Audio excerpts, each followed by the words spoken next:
All right, everybody, welcome. Episode number 3 in one day. El Sancho is here. We're live, open panel.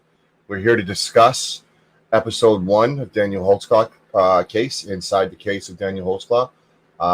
Want everyone's opinion, and that's what we're going to do. So come on up. El Sancho is here. Anybody have any opinions they want to come on what happened to what first episode?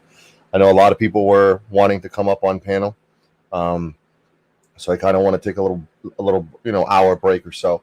I did a 2.5 hour stream this morning at noontime, and then I did another 2+ hour stream, and here I am again for the third time. So I am scratching and clawing for 1,000 subs, that's for sure. Streamlabs, I really would appreciate if you got on your ass and started doing your job tonight. That'd be great. The notifications are all messed up. That's why you're only seeing 4 people in here, because I've already went through my notifications for the day.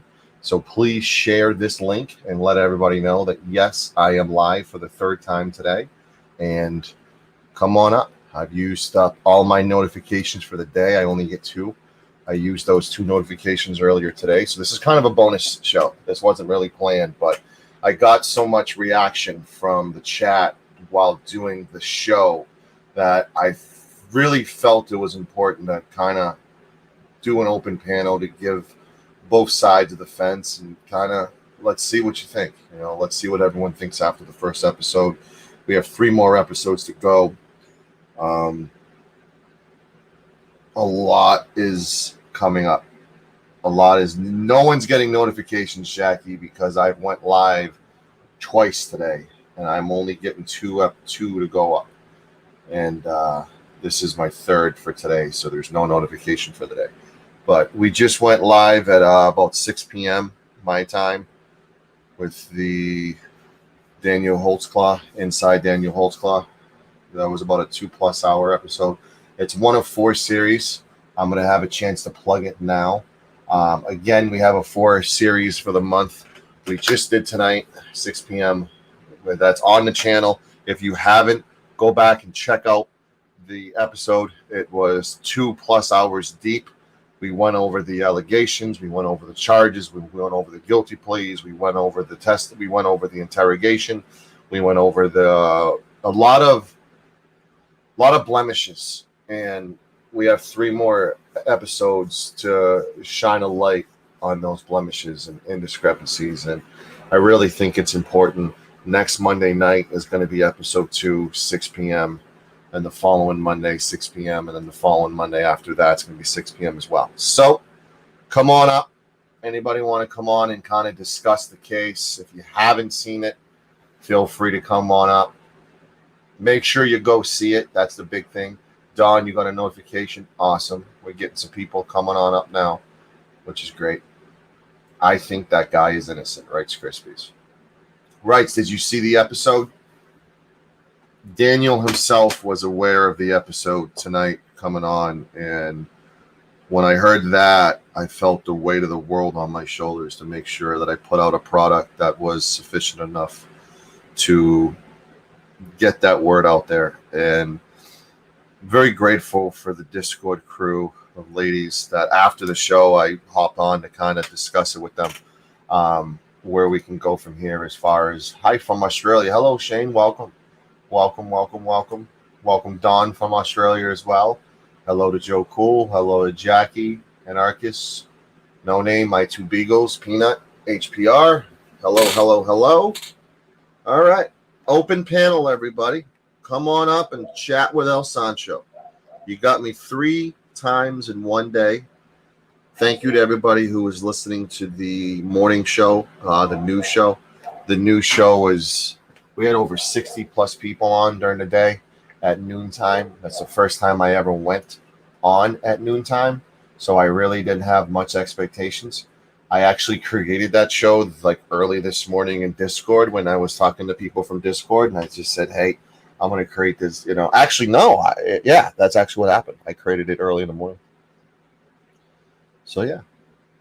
Come on up, HPR, Joe Cool. Anybody wants to come up? You don't, if you didn't catch the first episode, no big deal. I'll kind of go over a little cliff notes with everybody if you would like. Yes, 184 subs needed for 1,000. Thank you, Don. I will highlight that now. We are 184 subs away from 1,000. We're a little over 3 months old. So the goal is to hit that 1K mark by 4 months or younger than that. So thank you for that. So comments, questions, anybody? Hop on up to El Sancho and let's talk.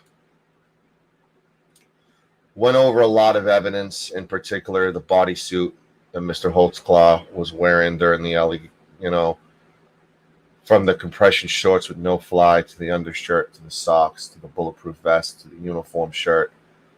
We pretty much went over everything. Kate did an absolute amazing job, home run.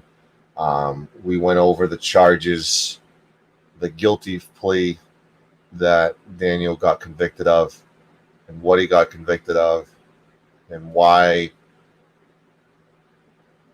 things aren't adding up, why things never added up. And if you guys thought the first episode was explosive, wait till you see what's coming up. Wait till you see what's coming up. Wait till you see when we break down the investigators. Wait till you see when we break down every person's lie. It's all there.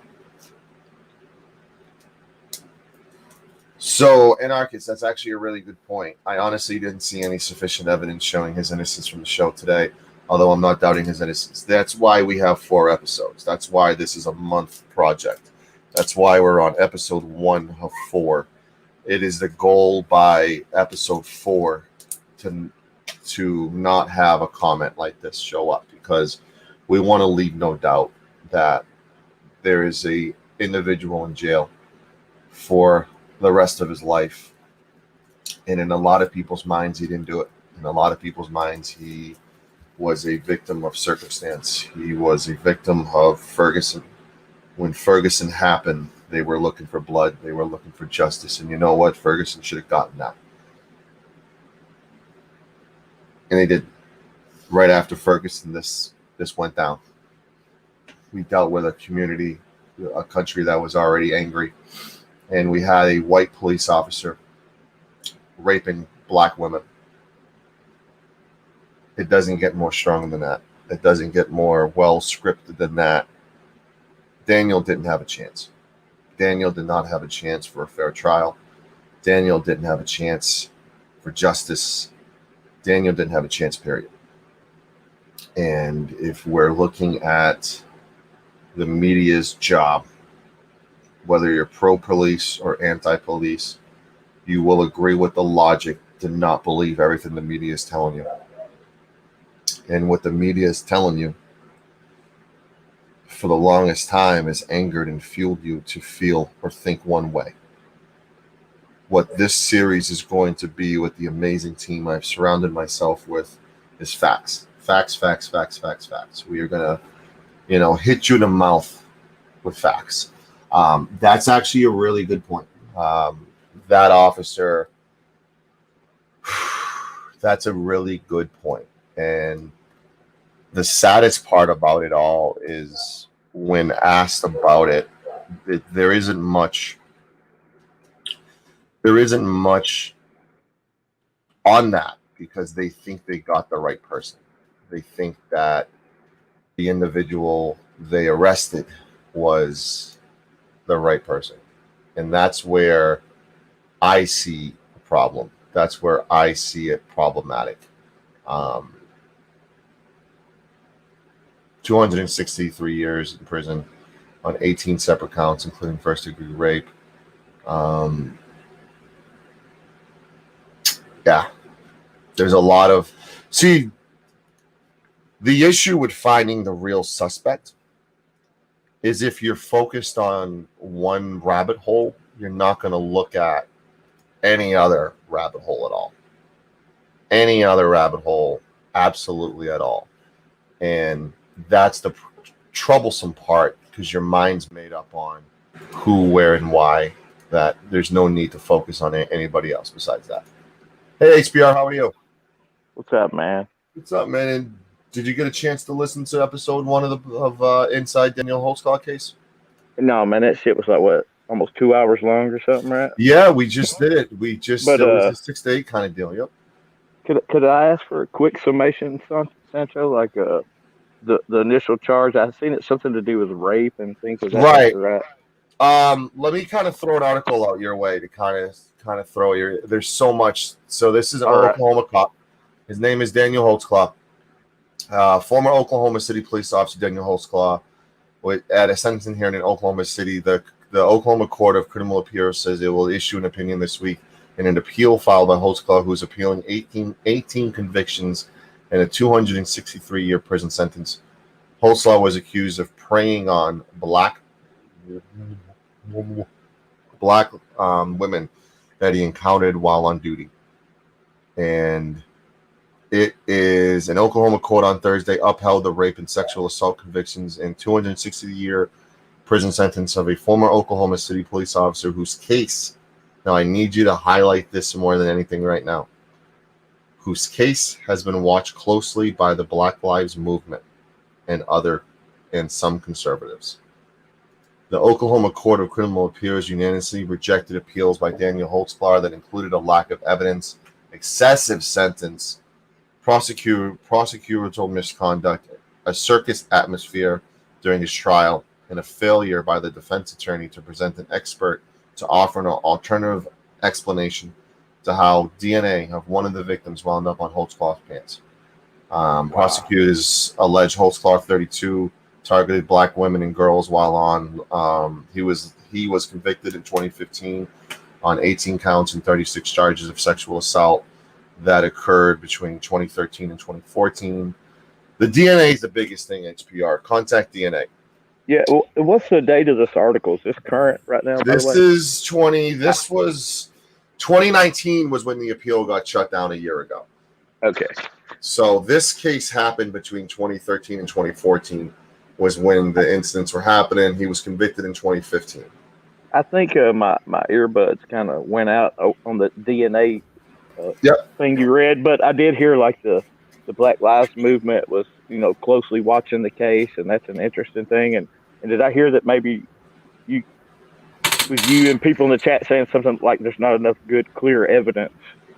It's just circumstantial or maybe persuaded type of way of thinking. Somebody in the chat stated that. Yeah. Like a smear campaign by design to get this dude.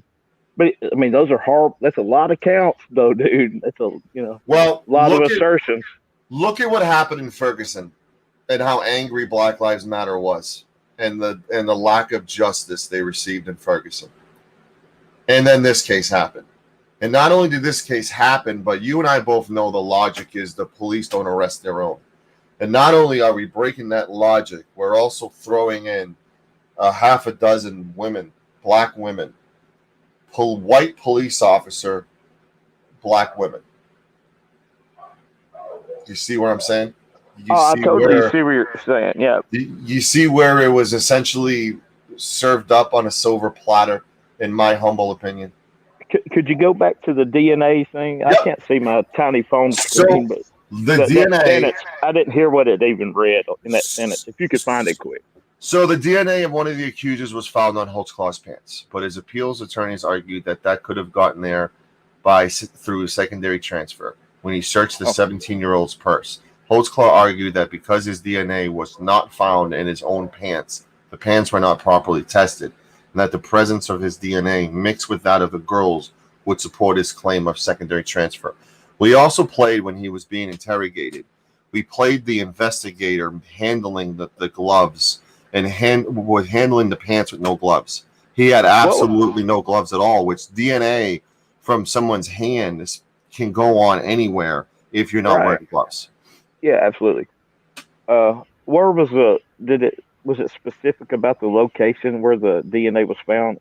On what portion of the pants? I'm sure it was. Well, like the big thing is, according to the court file, that Holtzclaw failed to show such evidence would support any theory of how the girl's DNA got onto his pants. I'm just asking, did they highlight the portion, the actual part of the pants that the DNA was actually found? They did. We're going to have a DNA expert on in a week or two to kind of break down the contact DNA aspect of it. That's something that's going to be discussed in detail. Contact DNA really wasn't a thing 5 years ago, as much as it should have been. And now it is. And, it's one of those things where if I let you borrow a pen of mine and you borrow it and then you give it back to me and I take it and I go to the men's room and I unzip my pants, your DNA is on my zipper. That's how contact DNA works. That's why this guy is rotting away in jail for 263 years. The best thing about COVID is people are remember to use hand sanitizer, so that shit don't happen, man. That was gross. Right. But let me just show you how easy it is. I mean, that shows you how easy this is. I mean, we're looking at Black Lives Matter group. They're pretty much celebrated in the fact that, like justice continues to be served. How many times can Black Lives Matter say that sentence? I celebrated in the fact that justice continues to be served. Do you recall when that's ever been said? It boils down to what do you consider justice? Say it was like a corrupt thing by a group of people with an agenda that was seeking justice in a corrupt way, and they find that to be true justice. Right. I'm not saying that's what I believe, but I'm just saying give that consideration. Right. Well, Brian Bates, an investigator for Holtzclaw original defense team, said he does not expect this to be the end of the case. Many people have been down this exact same road. They've been wrongly convicted and had their appeal upheld and eventually were exonerated. This will happen to Daniel eventually. Wow. A 2015 Associated Press investigation highlighted the case found about 1,000 officers in the U.S. lost their license for sexual misconduct over a 6-year period, considered an undercount because lost their license. Does that mean they can't practice in the field anywhere anymore? Pretty much, yeah. That's great. It should be a lot more, prevalent than just this type of thing. But that's good to hear. Thanks, man. So let me go at you with this. So there's always the other side of the fence. And I had a couple debates about this situation, and I know you're a good person to talk to about this. Daniel is an honest person to his own fault. When Daniel was being interrogated, he did not think anything was wrong. He didn't yell for a lawyer. He did not think shit was getting serious up until the end where they asked for his clothing and they grabbed his badge away and his gun away. That's when shit got serious. Now, the question that I have for you is excessive force with law enforcement is the biggest topic there is.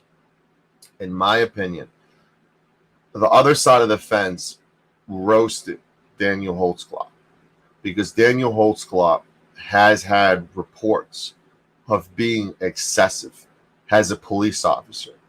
But the thing that really isn't out there as much as it needs to be is Daniel himself self-reported himself every single time. Oh, wow. There was anything excessive. He would put it down on paper, pen the paper himself which you could FOIA and blow up to the world. In my opinion, that created animosity. That created animosity around the What place. an interesting tidbit that you threw out there. That points back to police training, and Yep. he's definitely got some mental disorders. Beyond, I don't think it's PTSD. That's a different disorder. I'm not educated or qualified to make a prognosis or diagnosis, rather. But Well, but I don't think Leos are getting enough as far as mental health is concerned. Look at the suicide rate.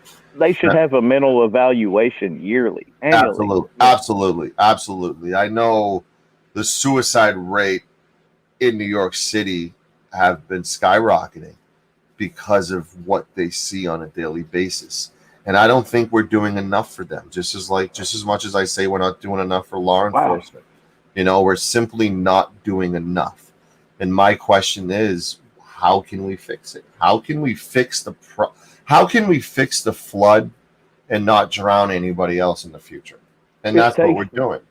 It takes, true activism and adjusting your focus from what is the biggest threat, the blue line gang that's right in front of your face, but how to redress and address it in a different way than just doing that. You know what I'm saying? Well, like the thing that I keep going on after is like, they were labeling him as a bad cop, a bully cop. I mean, he's a former football player, really big guy. And there were times where excessive force was needed. But the fact that every single time there was an excessive force shown, he went ahead and put pen to paper and admitted it. In my opinion, we need an officer like that. We need an officer like that who is upfront and honest from the get on what's going on. That's the officer that needs to be eradicated, man, because that's no good for leading anybody else to fall in that same type of following. It's that if it's been multiple times, it clearly shows he has some type of issue.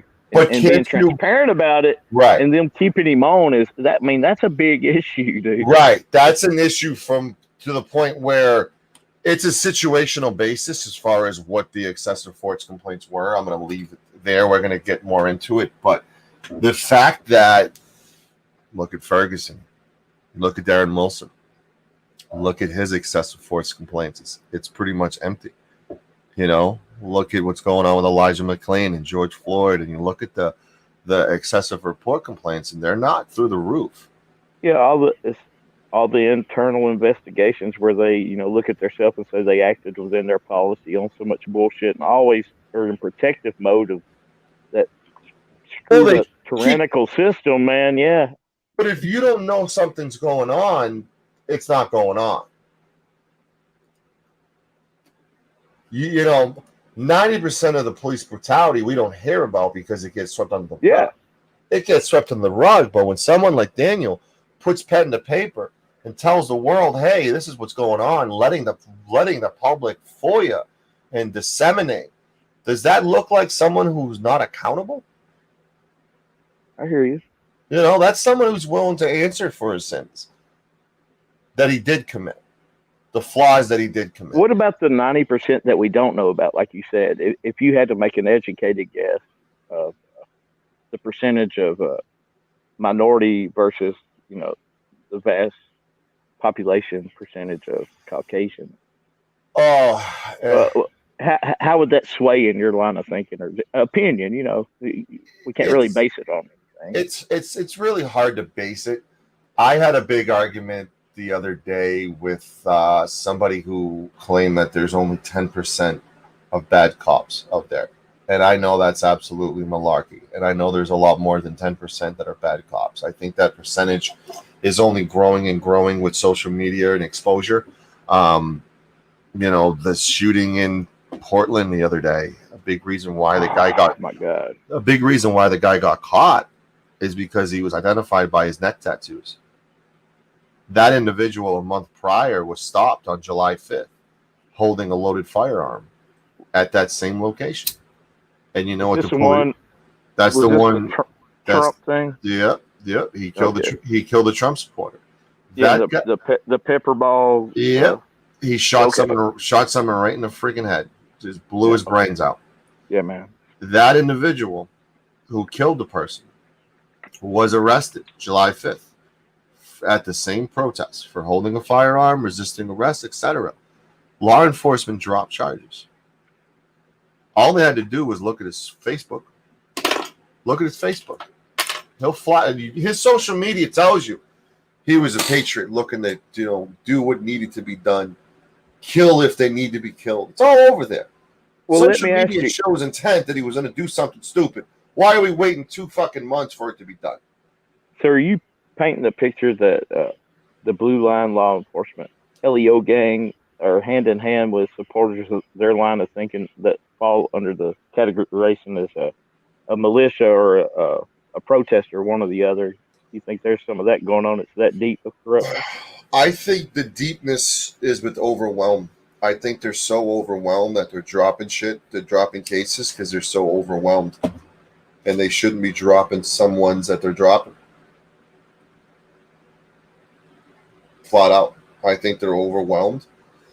And should law enforcement go out of their way and say they're not us? I mean, one has a badge, one doesn't. Can't we understand that already? A badge is a symbol of taking a higher standard, in my opinion. Not one of taking a higher authority or anything over you, but a higher standard to enforce those standards. Right? But that's not the climate of it. You don't see that in any of them, even from like when I was young. The whole thing has changed. That's why there's such a division. I'm just saying. It is. There's a greater divide daily. There's a greater divide when you look at your YouTube and you see another viral shooting, or you go on Facebook and there's 5,000 people live, and 90% of those people are waiting to see havoc and danger and chaos. We have a bloodthirsty society right now. And what are we going to do to fix it? It's always a question. Let's go back to something really interesting. I kind of want to give you a sneak peek. This is one of the victims here. As you can see, the charges. Sharnaro Hill, essentially count 1, sexual battery, not guilty. Count 22, sexual battery, not guilty. Not guilty everywhere. Now, the big thing that I really want to stress with her, she's one of the victims. She's one of the victims that Daniel Holtzclaw was convicted of raping. The big thing with her is when you go back to her interview, and we played this earlier, and I want to play it for you.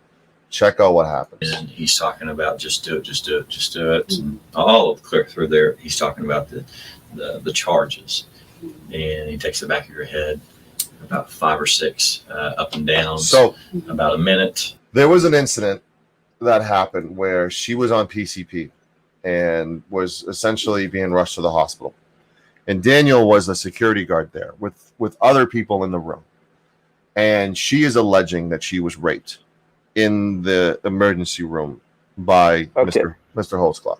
What the snippet we just heard, was he like reading back her statement that she had worded and he was pinning? Right. And was she speaking about like a fellatio type of act? And was this? Do you know the time frame when this started? How long had she been in the interview room before coming about? Those things are, critical to know. 2+ hour video, and I know she took a break for an hour to have a cig. I think was this the one? 2+ hours. So let's kind of play it from here. Okay, I got you. Let's go. He was texting me after that. Like I never contacted him. He always contacted me. He always contacted you. Mm-hmm. Did he ever talk?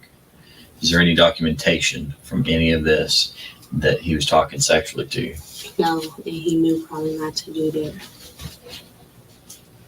Okay. Talk sexually. Holtzclaw is not a flawed. Holtzclaw is a flawed individual. He fucked up here, and I'm going to tell you where he fucked up.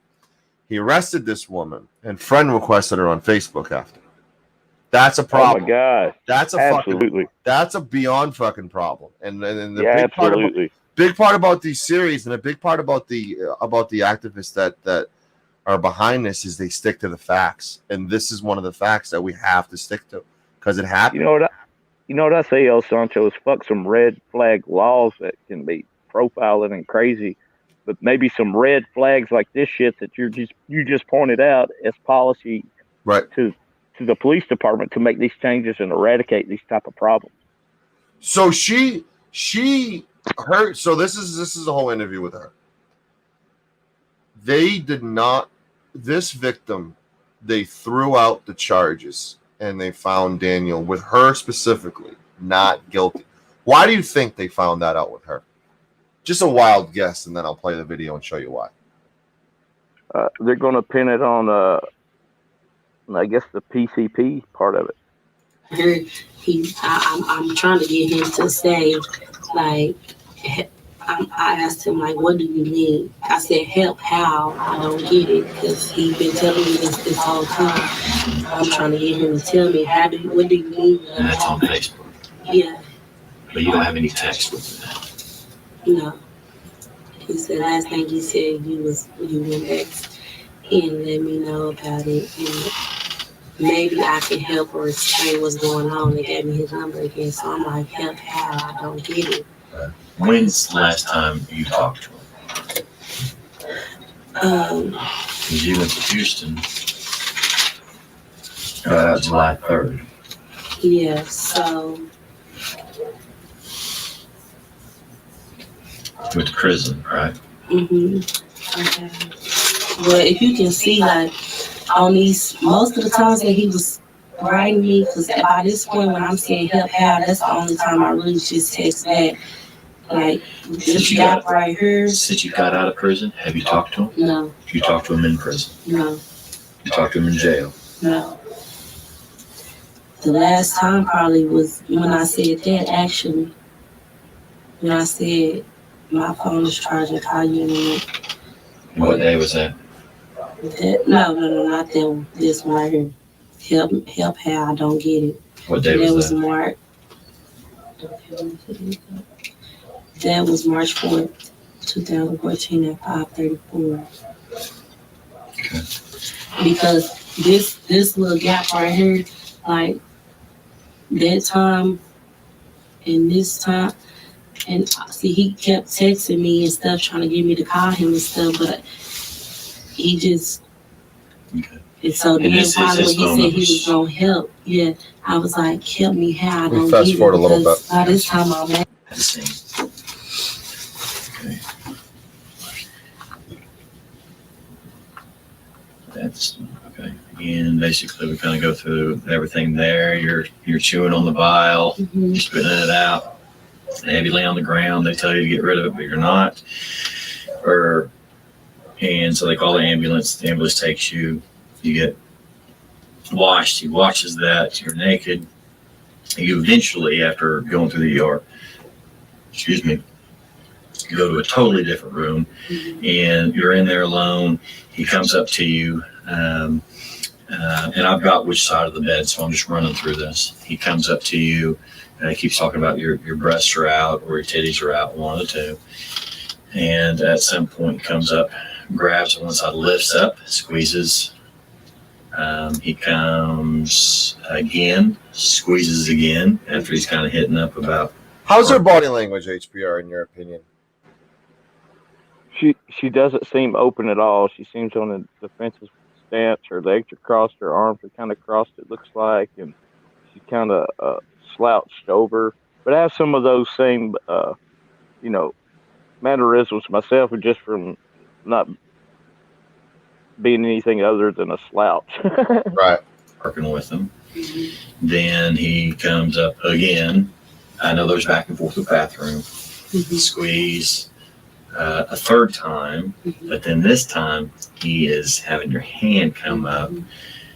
You touch, takes off the gum belt, take off your hand, and then he's talking about just do it, just do it, just do it. And all clear through there, he's talking about the charges, and he takes the back of your head, about 5 or 6 up and downs, about a minute. He says, "Ha ha." Some white dick. I got it written down. It's the first time you ever sucked a white dick. Okay. And then you stop. Suck my white dick, and she's smirking during it. She's smiling right now. She put her head down, smiling. Interesting.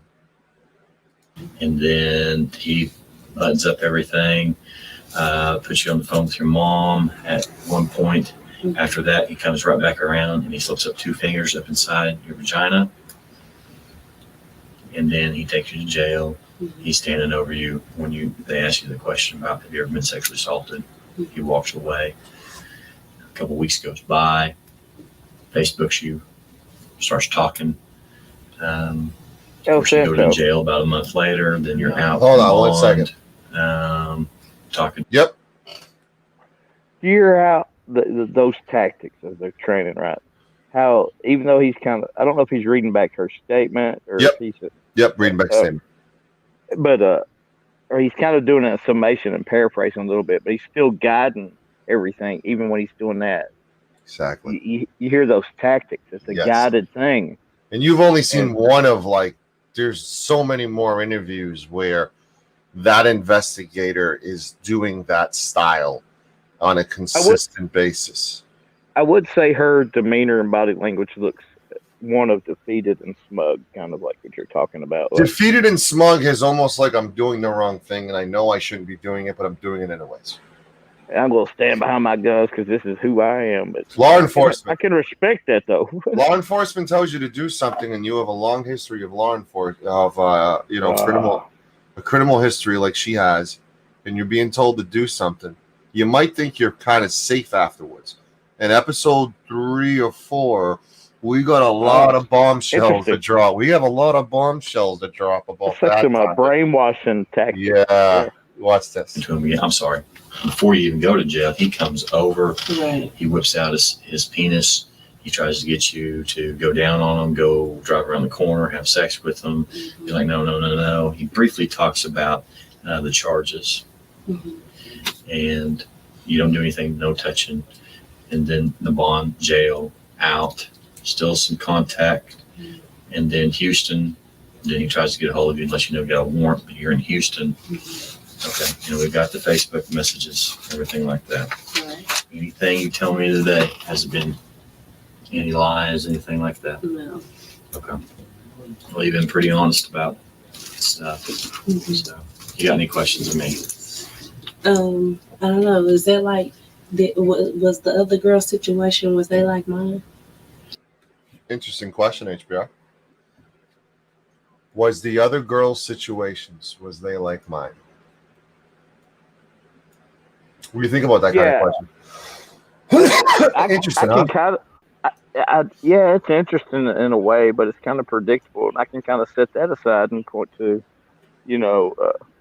this is kind of a video where, of course, they dismiss it as being truthful and the reasons they want to paint it that way.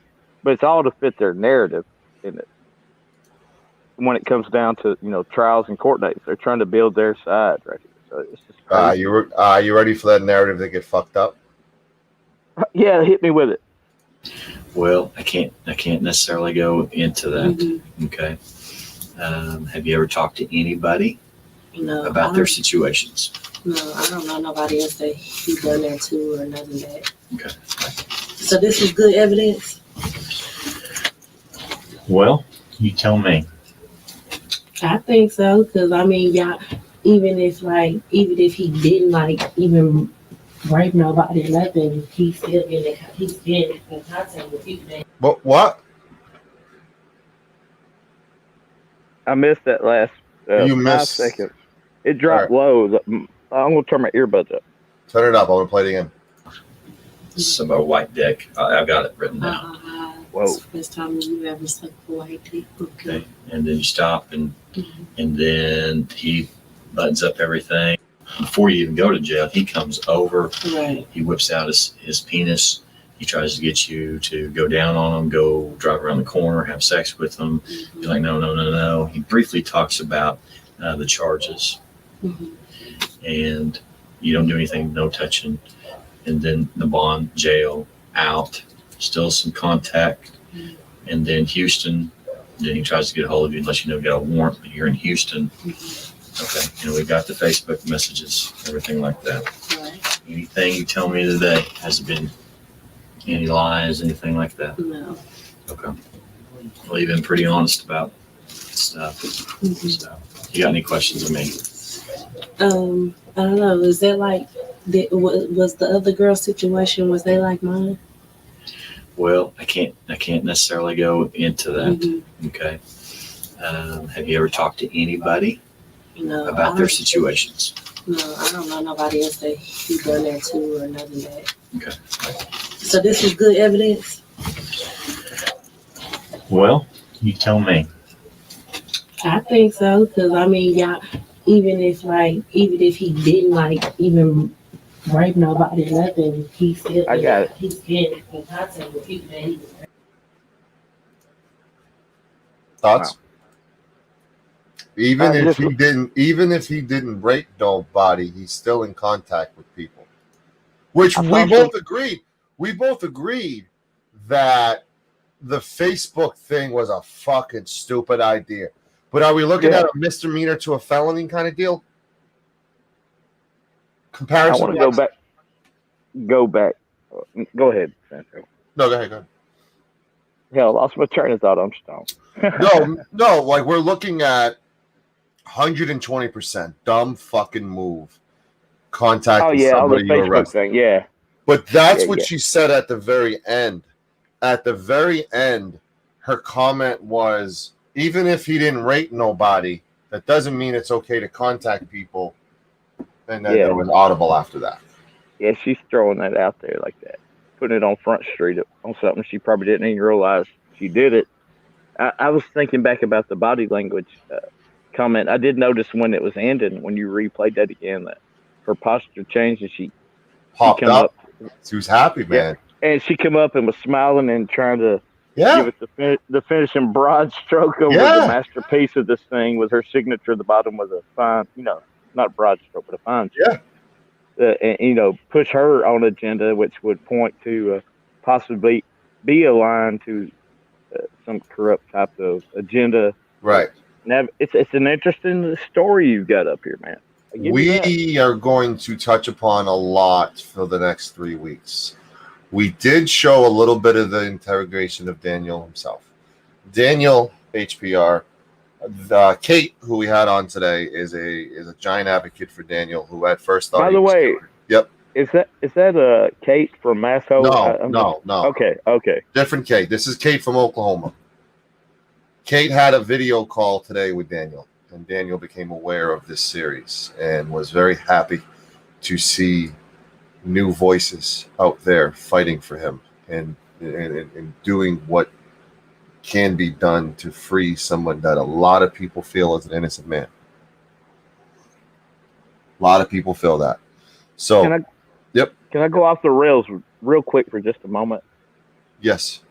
Can I ask you? I see you're doing good with your sub count. You're closing in on 1K, man. Right on to you. Respect to you and what you do and all these different type of things you do on your channel, man. I got respect for that.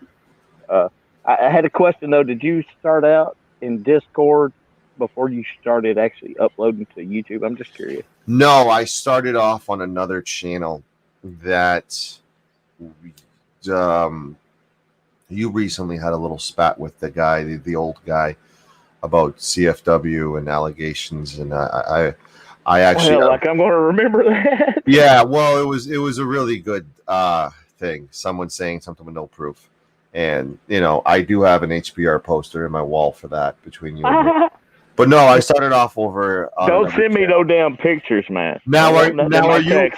Now that's kind of a wide question, because are you talking about like starting off on YouTube, period, or starting off in this community in this genre has El Sancho? Because El Sancho became. No, I actually stated starting on YouTube with uploading. Your channel, like actually going to from work El Sancho on your channel. We're a little over 3 months old. How old are you in Discord? Even if you're older than YouTube, but are you older than that? In Discord? I discovered Discord a month and a half into having a YouTube channel, and was afraid that it was nothing but porn and nothing but like penises flying everywhere. And then I clicked on the Massel Report Discord and Daniel's Discord, and loved Discord ever since then. Because Sancho, I apologize for taking your panel to such a south. No, my guy, you're good. No, this is fine. We have multiple directions we can go. But I want to kind of shift things back to the interrogation. Right. We're going to do a whole series, a whole episode on the investigators. We're going to do a series on the illegal behind door meeting that wasn't supposed to be released or revealed, but it got revealed. A lot of things we're going to talk about, but let's kind of do a little play-by-play on this. Please feel free to tell me to pause it when you want, and then we'll go from there. Okay. Right on, man. So right now, body language with him is good. You know, he essentially is thinking, you know, these are baseless claims. Yeah, he's wondering if Krispy Kreme is still open at this hour. Right. I mean, you know, right now what's happening is he's pretty surprised by what's going on. But an innocent man is innocent, and a guilty man is guilty. And I don't see pacing. I don't see knees clapping. I don't see his feet going. I don't see shaking. I don't see any. I don't see any of that. And I'm not saying one way or innocent and guilty is black and white, but the judgment to call one or another a peer group chosen from a corrupt system is also to be considered.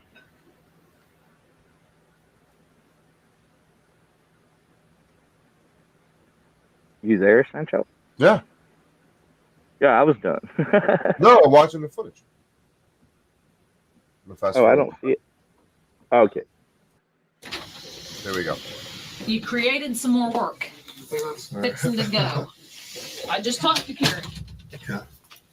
She said she was asleep when you got home, and you did not try to have sex, and you did not have sex. She said you didn't. And I asked her, could you have been asleep? And you kind of, no. And she said no. You did not try to have sex. As much as I don't want to involve it. Yep. We was talking about the body language, but he was guarded kind of in his, the thing that's accusatory to him with his hand motions before he broke contact with his hands to emphasize his point. And he's done some weird things even when he's done that. But I just want, So this is a situation where he was alleging that he had sex with his girlfriend, and they called the girlfriend, and she claimed she was sleeping. So there's a little discrepancy there. He does not want the girlfriend to be involved in this, to be bothered by this, to be anything. This is not another Me Too movement, is it? Where are you going with this? The Me Too movement. You're familiar. I am, but I don't know what that has to do with this. Well, it's just the girlfriend and all those that followed. Like, who was the first to make claims? And pretty much. Yeah, pretty much. Yeah. Oh, yeah. Oh, 100%. Yeah. Combine Black Lives Matter, angry as fuck over Ferguson, and Me Too movement. The birth of pretty much both of them coming together. Interesting. That's where I was getting at. That's I didn't a even have bad to finish combination. Explaining what I was trying to get at. That's a bad combination. Here we go. I tried to have sex with her and she was asleep. Carrie goes to sleep pretty early. He tried to have sex with her. I think correctly. 10 at the late. Okay, but she would know if you try. I'm a woman. I know. And my husband comes home in the middle of the night, and I'm like, are you kidding me? I've been asleep. You said you twirled around her vagina. I did. And you put it in a little bit, and then she said, I'm tired. No. I did. She would remember that to tell me. Shoot. Maybe. She said you did not try to have sex. And it's more personal. And again, she may not remember it if she was half asleep. If it was 2 a.m, would she remember it if she was half asleep? I don't think so. I think women and men, when they're half asleep, things happen they forget about. That's what happens when you're half asleep. Because half of you is asleep. Half of you is asleep. Here we go. This is Carrie, but I did try to have sex with Carrie. Sancho, would you shut up? You woke me from my sleep, man. I don't know what to say. I mean, because it just looks like I just caught you in a lie. And now I don't know what to believe. I'm telling you. I don't know what to believe. God. Because you tell me this, I go to verify it. She tells me the opposite. And now I'm wondering what you're telling the truth about. Maybe because she's in my humble opinion, in the back of this woman's brain, she could potentially foresee in the future of what's happening today in Portland, what's happening with a lot of other places, that police buildings are being lit on fire.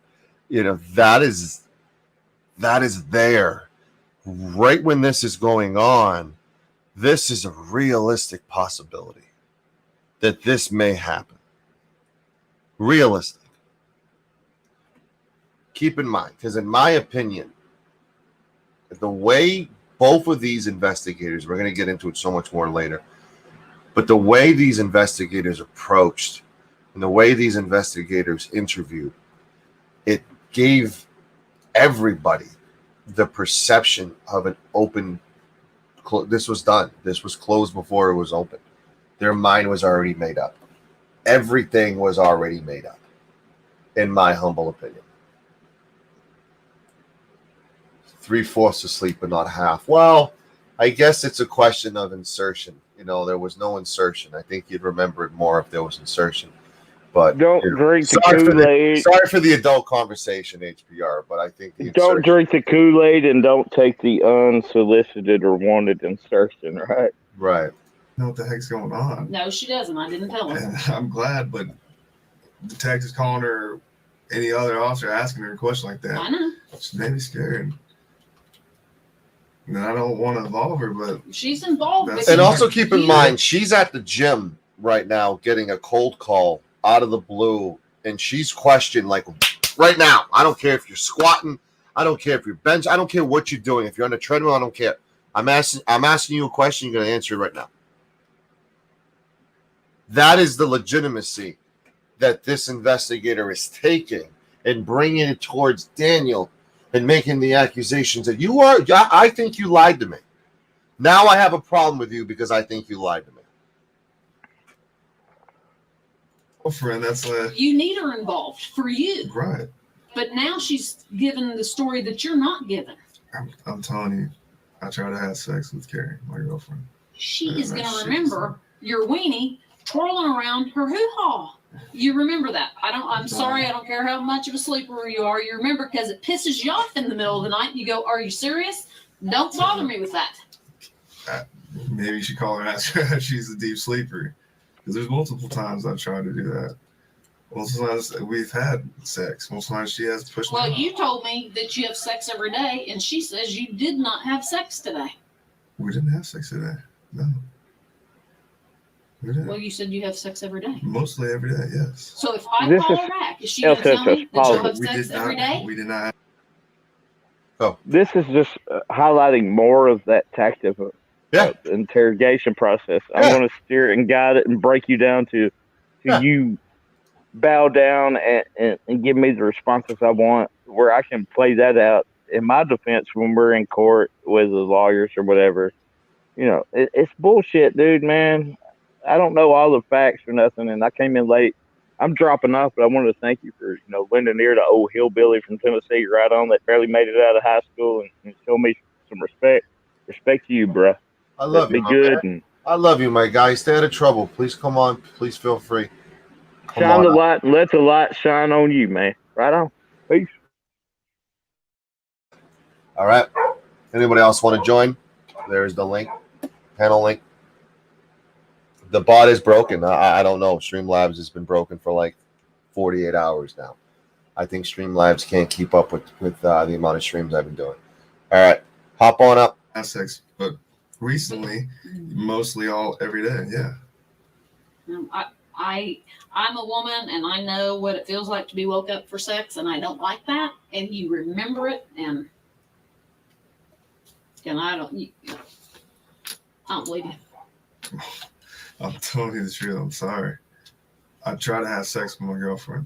I did. Oh, you're a dude. Does your wife get pissed off if you try to wake her up in the middle of the night? She had white thong on and a t-shirt. Okay, you talk to him. I'm gonna go call her again. Okay. Because right now, I don't believe it. Hey, the pants. You want me to bring him in? Yeah. In a plastic bag? Yeah. I mean, a brown paper sack. Okay, don't start yet.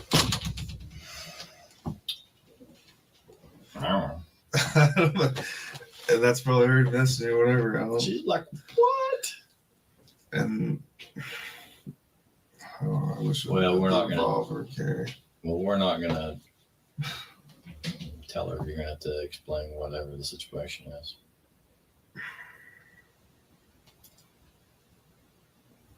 That's what happened. You got any questions of all this? I'm getting attacked now. I'm just feeling. Oh my God, bless. I want DNA. I want everything. I want. It's one big part about the Ambien We're that needs to be mentioned. Line, okay. Get it done. I can tell you, it usually takes a long time, but because of the situation, we will put it at the front of the line. Okay. Yeah. I mean, usually on this stuff, we do whatever we can. Here is shorts and a shirt. I don't know if the shirt will fit in the set. All right. Before I call Carrie. Yes. You tried to have sex with Carrie. I not tried to have somebody my else. girlfriend. Yes, that was in my bed. Yes. Do you ever cheat on her? No, So it's only Carrie right now. Carrie. All right, man. Pants in this bag. And All right, so we got a paper bag. We got evidence. We got to collect that evidence. So we're grabbing that paper bag and watch what we do with it. just put the. You guys notice something really, really odd to me? The left side of the screen, the individual in the white shirt, Rocky, he's an investigator. He's wearing no gloves. That is problematic in my humble opinion. He is wearing absolutely no gloves. If anybody wants to hop up, please do. CFW, please feel free. Anybody else, we can kind of hop on up. Didn't get notifications, I know. This is the third stream in one day. So that's why. Like, share, and subscribe. Unless you want to keep the shirt on. I don't know. I don't know if this shirt's going to be big enough for you. You're a big old boy. All right. The tie backs. I don't know where it is. No gloves. Oh, he puts his hand. He's not reaching for the groceries. He's not reaching for a bag of cookies. He's putting his fucking hand and his DNA and his fingertips deep into the bottom of the bag. Then he's taking whatever evidence there is and he's piling that evidence on top of that DNA, on top of the fact that he just stuck his entire fucking arm into the bag with no gloves on.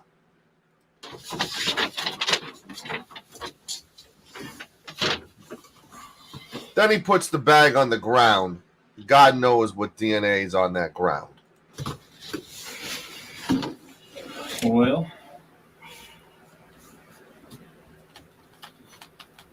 clearly we're playing good cop, bad cop. Clearly the female's the bad cop. The male is borderline trying to be a good cop, trying to be the, man-to-man, guy mentality kind of deal. It's obvious what's going on. can you think of anything? Will it be okay if I tell my family about this? And No, you That's tell fine. them. Okay. It's your life, man. It's your life. We usually have to spend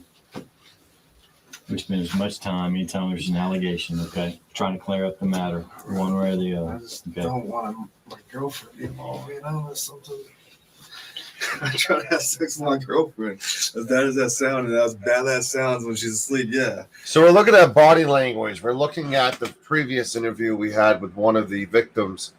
And now we're looking at the body language of Daniel. He's joking. He's smiling. He's willfully giving whatever evidence. He didn't lawyer up. He did not lawyer up. He did not lawyer up. He did not lawyer up right now. He's willingly speaking. Welcome back, Streamlabs. It took you 48 hours to make an appearance. Welcome back. Here we go. Look at the body language of this individual. Look how calm. Look how cool he is. He's joking. He's laughing. Does that sound like a predator? Does that sound like a sexual predator who drove around on his shift, raped innocent women, and got joy out of it? Besides the fact that look at the guy, does it look like he needs to do that in the first place? No, you're fine. Hey, I try to crawl up my wife all the time. Hey, she shoots me down. I think she's probably. We're having locker just room mad talk at her, here. just being all nervous and whatnot. So here we go. Hands, gloves, folded, no gloves. No gloves. Daniel is proceeding to fold the pants, fold the pants, put the pants into the paper bag. The same paper bag at the bottom of the paper bag has already been touched by an investigator. Contact DNA is already at the bottom. So now we're doing that little s'more Sunday now. Now we're taking the pants, the crucial evidence, and we're piling that on top of this investigator's DNA, in my humble opinion. Well, you can get home and kind of explain everything. Was it sealed? The bag was not sealed. It's a paper bag that's wide open. So what goes on from now? There she is. Jesus. Well, you're headed home, obviously, because you need some pants. Why don't you go ahead and get dressed then?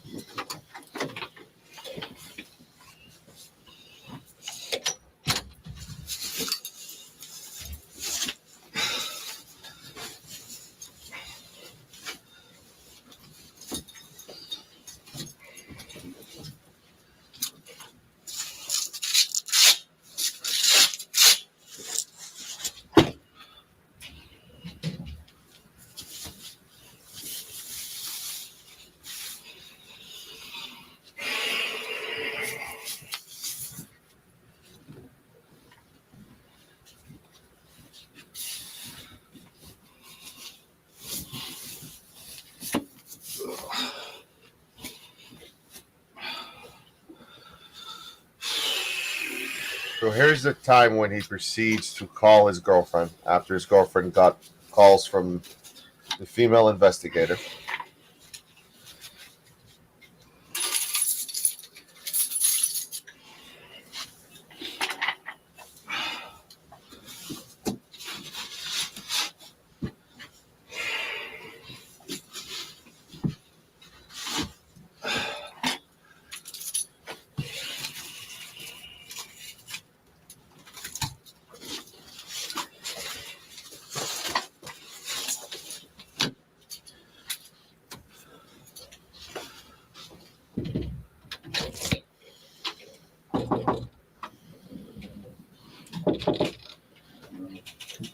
While we stay here?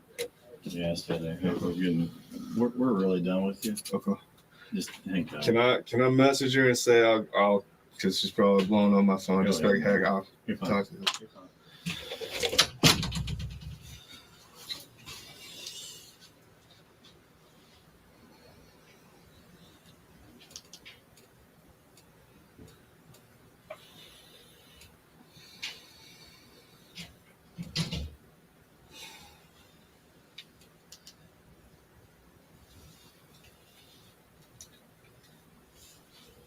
He's not calling a lawyer, he's calling his girlfriend.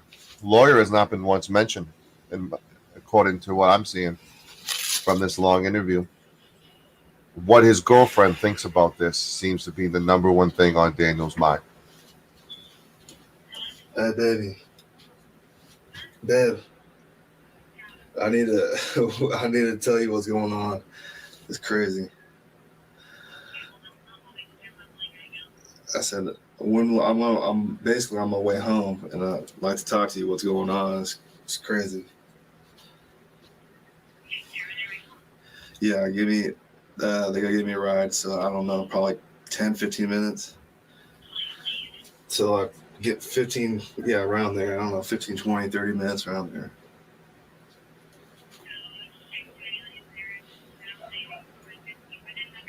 Yes.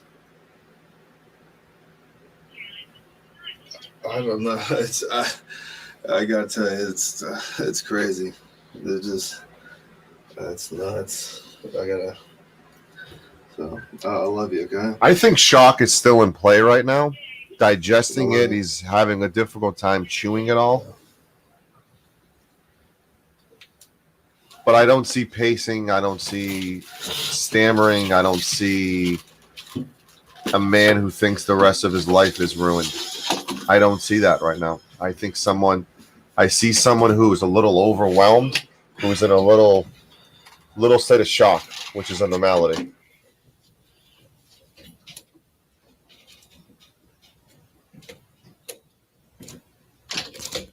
Hey, Dan. Hey, man. Oh, it's hot in here. Yeah, it is. Hey, until this investigation gets all completed, what's going on, we're going to put you on administrative leave with pay, okay? Sure. Just part of procedures, and they got to do this until it gets all taken care of, Yeah. okay? So what I'm going to do, I'm going to give you this to sign that you're receiving it. And I'm going to give you a copy to take home. I want you to read it very carefully when you get home because there's some details that other people forget to read. Such as you got to check in with me on every Tuesday morning before 9 o'clock. Call me at the station and just make sure I know who you are and where you're at. Mm-hmm. There's some things we got to take from you. I think there's firearms already in there. Yes, sir. In the deal. Do you have your shirt in here? We'll get your badge off that. Yeah. Is that the only badge you have? Yes, because the other badge is upstairs because it was we got lost in their foot chase. So Okay. the other one's upstairs. Upstairs where? With Susan, chief. Okay. assistant. So you haven't got a replacement yet? I haven't yet. You have not. Okay. Well, we need to find out about that as well. So you just have the one on the deck and whatever. Let's go ahead and get that from you. And we're going to need your radio too. We'll just kind of check it off as we go here. Thanks. So we got the badge and that radio there. Lieutenant Gregory's going to take you home too. Get you right home. Are you still up on North Main? Yes, sir. 14200? Yes, sir. Okay. Okay, we got the badge. And then do you have your commission card and entry card with you? I did. Okay. And the seal missing is from the last foot chase thing, Yes, sir. right? Yes, sir. Okay. We Okay. have the entry card and we have the. All right. So that's really important, showing that right there. A lot of troubling things I'm seeing there. I kind of want to go to another interview. And I think this interview, you will find it troubling. I'll leave it at that. Bear with me here. So this is I'm trying to figure out which Rosetta. This is an hour and 9 interview. It's got a feedback issue. 1 second. What's everybody think in the chat so far with what they've seen so far? All right, so Terry Morris. This is the first recorded interview, June 3rd, 2014.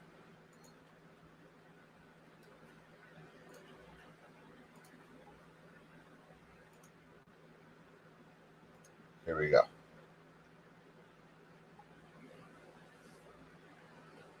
In this interview, Morris gives a version of events that makes it impossible for Holtzclaw to be her attacker. Later, after this interview, Morris changes her story to match a time when Daniel Holtzclaw had stopped her, but only after the new location was suggested by Detective Gregory.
while you're watching, this is Terry Morris. Daniel was found not guilty on all of these charges. But this will give you a little insight on the investigators and the investigators' tactics. The first thing I'm seeing with this, and I'm going to be the most respectful I can ever be, there's something a little going on here. There's something a little issue with this, with the victim right now.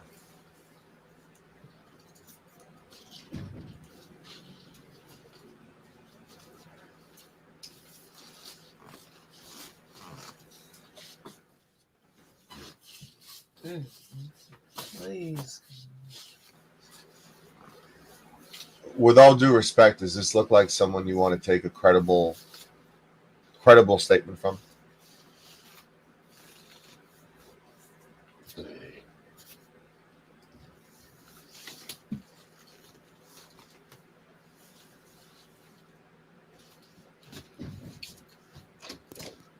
Okay, Terry Lynn, I'm sorry I took some time. Thank you so much for coming down.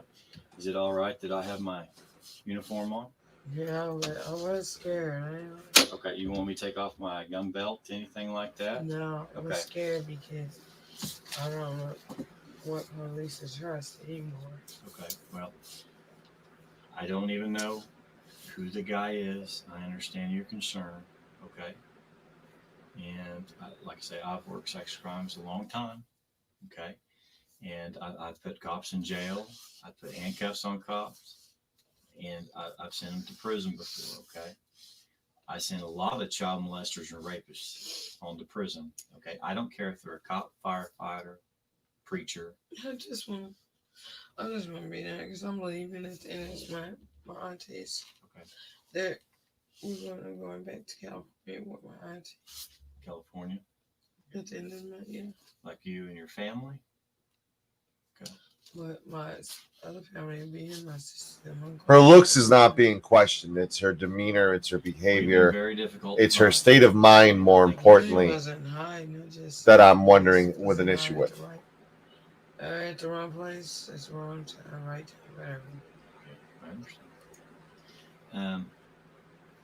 Well, what I'd like to do, okay, now you have every option in the world, okay?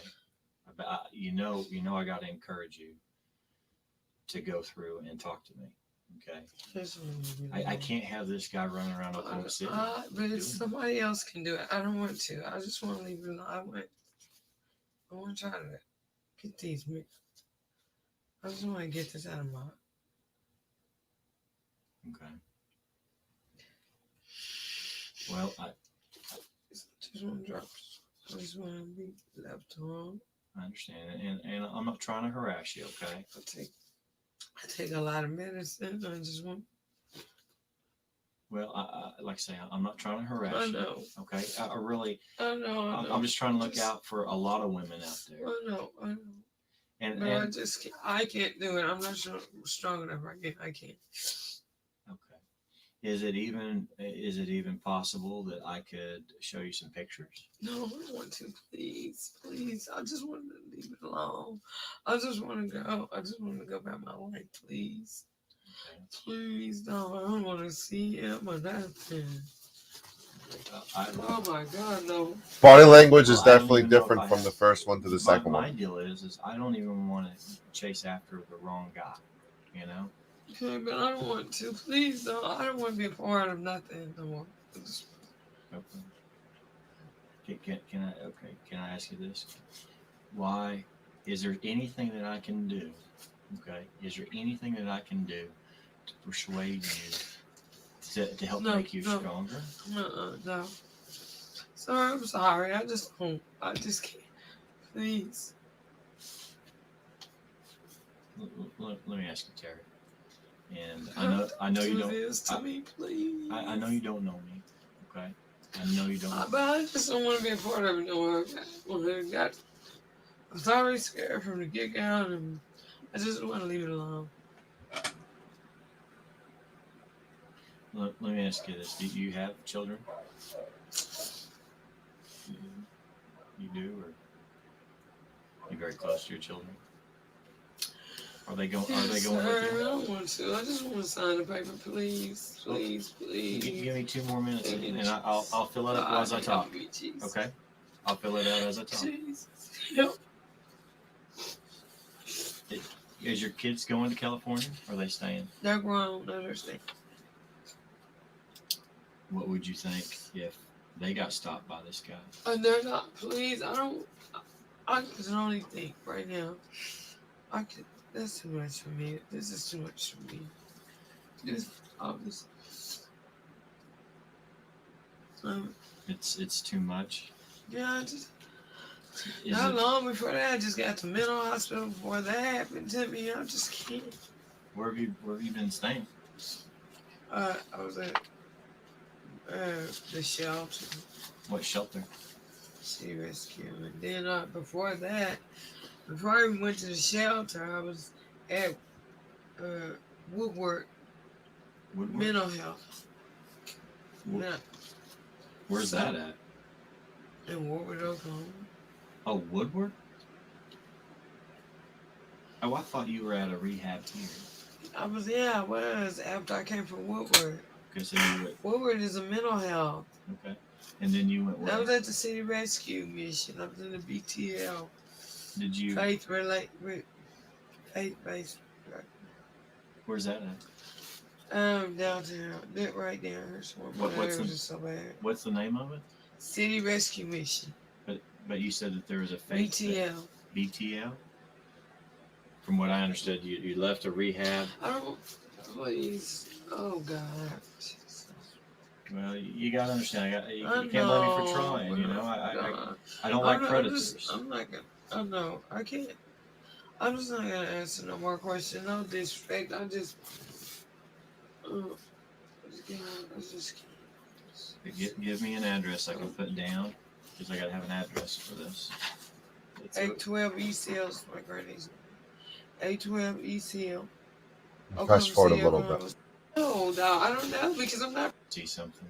I mean, a red brick building. Another bit that red. See? Yeah, see. Where I was? don't want to rehash this. Okay, but I'm just trying to figure out what location, so I can write it down. I don't know, because I'm not from downtown. I'm from the northeast area, so I don't know. It didn't seem that far away from the City Rescue Mission. Like, could you see the Devon Tower? I don't. Was there a Bolero, McDonald's? I don't remember. Jesus I just House? don't. I was so scared. I just wanted him to leave me alone. I was shocked, scared. Do you remember the street? How about a street? Can I put down a street? I don't know, though. I don't know. I asked him, where was he taking? I don't know. And then he drove you around, from what I understood. Okay. Well, I'm not trying to upset you, okay? You know that, right? You know I'm not trying to upset you. I'm just trying to figure out a location. I don't know. I'm not from the house. I don't know. That's like Carrie Braith. I don't. What's the body language like, CFW? Welcome. What's the body language like with this interview? She's not open to anything. She's closed up. That's why she has her legs crossed like that, away from him. Even if she's verbally telling him, she's physically telling him. But he's just up in her case, and he's got the door blocked with his body. And if you notice, he's on wheels, so he can wheel in and out. She can't move. I just think knowing her state of mind right now, I don't think a pen and a paper should be there. And he's also going to badger her. Do you have a little feedback? Yeah, I do. I'm turning it off right now. All right. Let me get that off. He did. He's going to badger her, and she's just going to say whatever to get out of there. Well, watch what happens. Is that what happens? Right, and I understand. Let's see. I understand. Is there? But you saw something. No, I don't know. I saw, him driving me between the two buildings, that street. Kind of looked like I don't know what was on the other end. It seemed like an alley. So, I don't know. Was you drunk or anything? No. Were you on crack? I hear that feedback still. Still? Yep. He Weird. said it was close to the city rescue. Good enough. It seemed like a couple of blocks or so. I don't really know because I just was trying. I didn't even know my way around. Somebody walked me to the bus stop that wanted to show me how to get there. Okay. Okay. How about the jail? You know where the jail is? I mean, I've been to jail, but no, because I'm not. All I know is the address. Oh, the I jail? couldn't come here and show you where the jail is, literally, without. I've been to jail lots of times. I just, if I'm just mental image things. I'm into the image things because I don't know how to drive. I don't know my directions very well unless I'm walking them, and they have like my own landmark to know where I'm at. So I don't know because I never did that with none of this. I never really expected to live there. Well, I'm trying to help you fill this out, okay? But I don't know. Though you asked me something, I Okay. don't know. You know where I-40 If I was on east side, no, not really. I know I think it's part of Lincoln. I think. I don't I-40? know. You know that big, pretty, like, skywalk bridge? He's helping her. He's He's- guiding her. He's feeding her. He's everything. holding her hands. He's holding her hand and walking her to it. That area you see me in, I don't really drive out that area. That was my fault. Jesus. How good is she going to be on the stand if she's like this in the interview? Rescue mission. That was my Right. first time. Yeah. How about, I got an idea.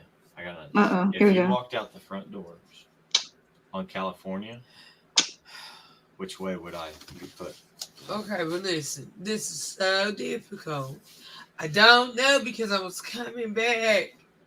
I don't know. I was coming back from the east side, taking more care of my business. I don't know because, I don't know. I don't know my directions. Like, I just don't know. Wasn't really sure I was not far from the City Rescue Mission. He said that. Oh, there. She's even saying that it wasn't her. That said it. So we're looking at a conundrum here at CFW. We're looking at a female who, we got two sides of the fence here. We're looking at a female who wants nothing to do with police, wants to stay away from this. Or number two, it's the opposite. Doesn't want to speak up, doesn't, nothing has confused, doesn't, no matter what side you're looking at, CFW, we have to look at the mental state. We have to look at the competency of this statement, the legitimacy of this interview, and the fact that this officer is writing down verbatim what somebody who's under the influence, which has been proven after the fact that she's under the influence. The majority of these victims were under the influence. One of them showed up to court high on PCP, on trial high on PCP. They do this stuff all the time. They're shady. And you know what? The Supreme Court said they can do it. Well, let's go. This my whole night.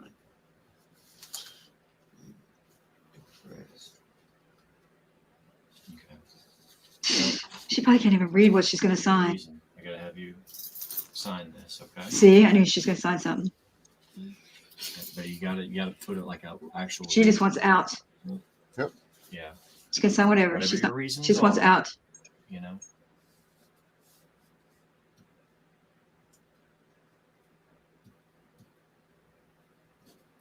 Now, this story, she's stating she doesn't know anything. She knows nothing. She's signing, agreeing that she doesn't know anything. That's not what she's signing. That's what she thinks she's signing. Well, that's what she's signing right now. No. This is what she's signing. Oh. She's really signing. She doesn't know anything. Doesn't know anything. At the time, that's what At this time, But right. You do know I want you to do this, right? Yeah. Is there anything I can say to persuade you to change your mind? What if you needed more time? No, I just want to get it because I'm leaving it. That's why my lady's coming to get me. You can tell she's stoned. So, are you on any kind of illegal drugs? the only reason why she came there I'm not even drinking a beer. to sign a refusal to prosecute. Beer that they took out. Oh, that's why she came originally to come, and then now she's signing this. Yep. That's what they tricked her. They tricked her into coming to sign, I guess, because they thought when she got there they could twist it around. And you sure you wouldn't let No, she doesn't want to prosecute. Right. Don't make me, please. No, just I sign here. But they let her come in anyways because they thought that he talked to her. Maybe she would change her mind about that, right? Which didn't work. Which didn't work. Where are you? Seeing my Where are you going in counselor. California? Oh, you see a counselor? Oh, I don't know. My stays up there in San Francisco. Where are you gonna go tonight? Going back to my uncle's in the house. Where's your uncle? Where you seen us? Oh, you didn't see us. Where they at? Where they have Building relationship, good cop. Yeah, rapport, trust. Get you comfortable. You can trust me. It's Northeast 23rd, 24th. There you go. I don't know. I never just he just not he been standing alone. Let me go find the officer. Okay, give me a little bit of time. Okay, and I promise you a ride back. She'll wait for that ride for sure. Talk with me. I'm still going to give you my phone number because I hope Is someone else going to come in and try? because I don't want this guy on my police department. Me, I don't want. I don't want this guy on my police I department. don't want this guy to touch my daughters, your daughters. Whoa. There isn't even a trial yet. Oh, And wow. he doesn't want this guy to touch your daughters and my daughters. Oh. He doesn't want this guy on the police force.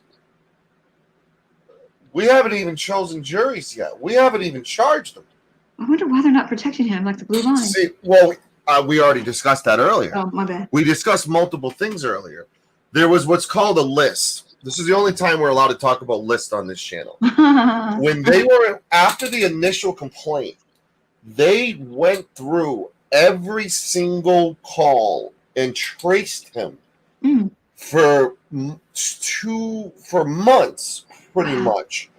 And not only did they trace the people, they went to the people's houses, they sat them down, they did exactly what you're looking at right here.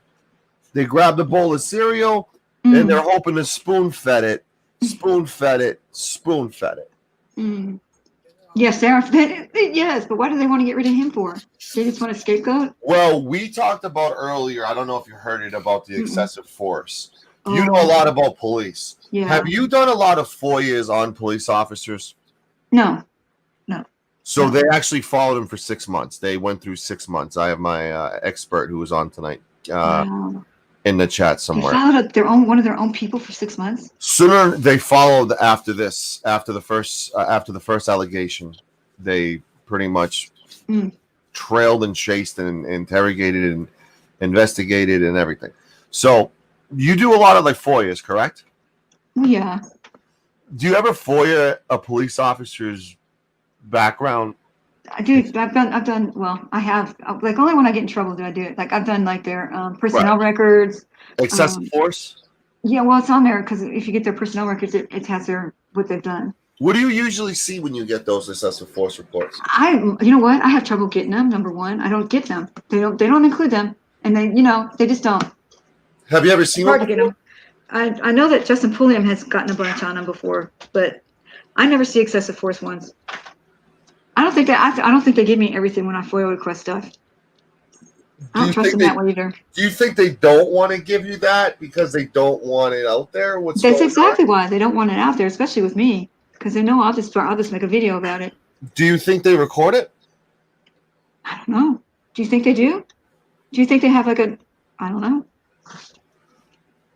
Do you think they record when they're excessive? I think they turn off their body cams. Aren't they allowed to do that sometimes? Well, the big debate is about accountability, etc. Right. Do you think they hold themselves? I mean, you obviously have. They have a cover platform, yeah. So yeah, but right now I've been looking at the jail here, the Tarrant County Jail, and all the rumors. It's just rumors of this brutality. And I've been bothering a lot of these guards coming out asking if they beat anybody up inside, right, and putting them up on my channel. And I've had so many emails from people saying the second guy, he does this and this and this. The third guy that you talk to, he does this and this and this. I've had so many emails from people where they've been touched by these guys.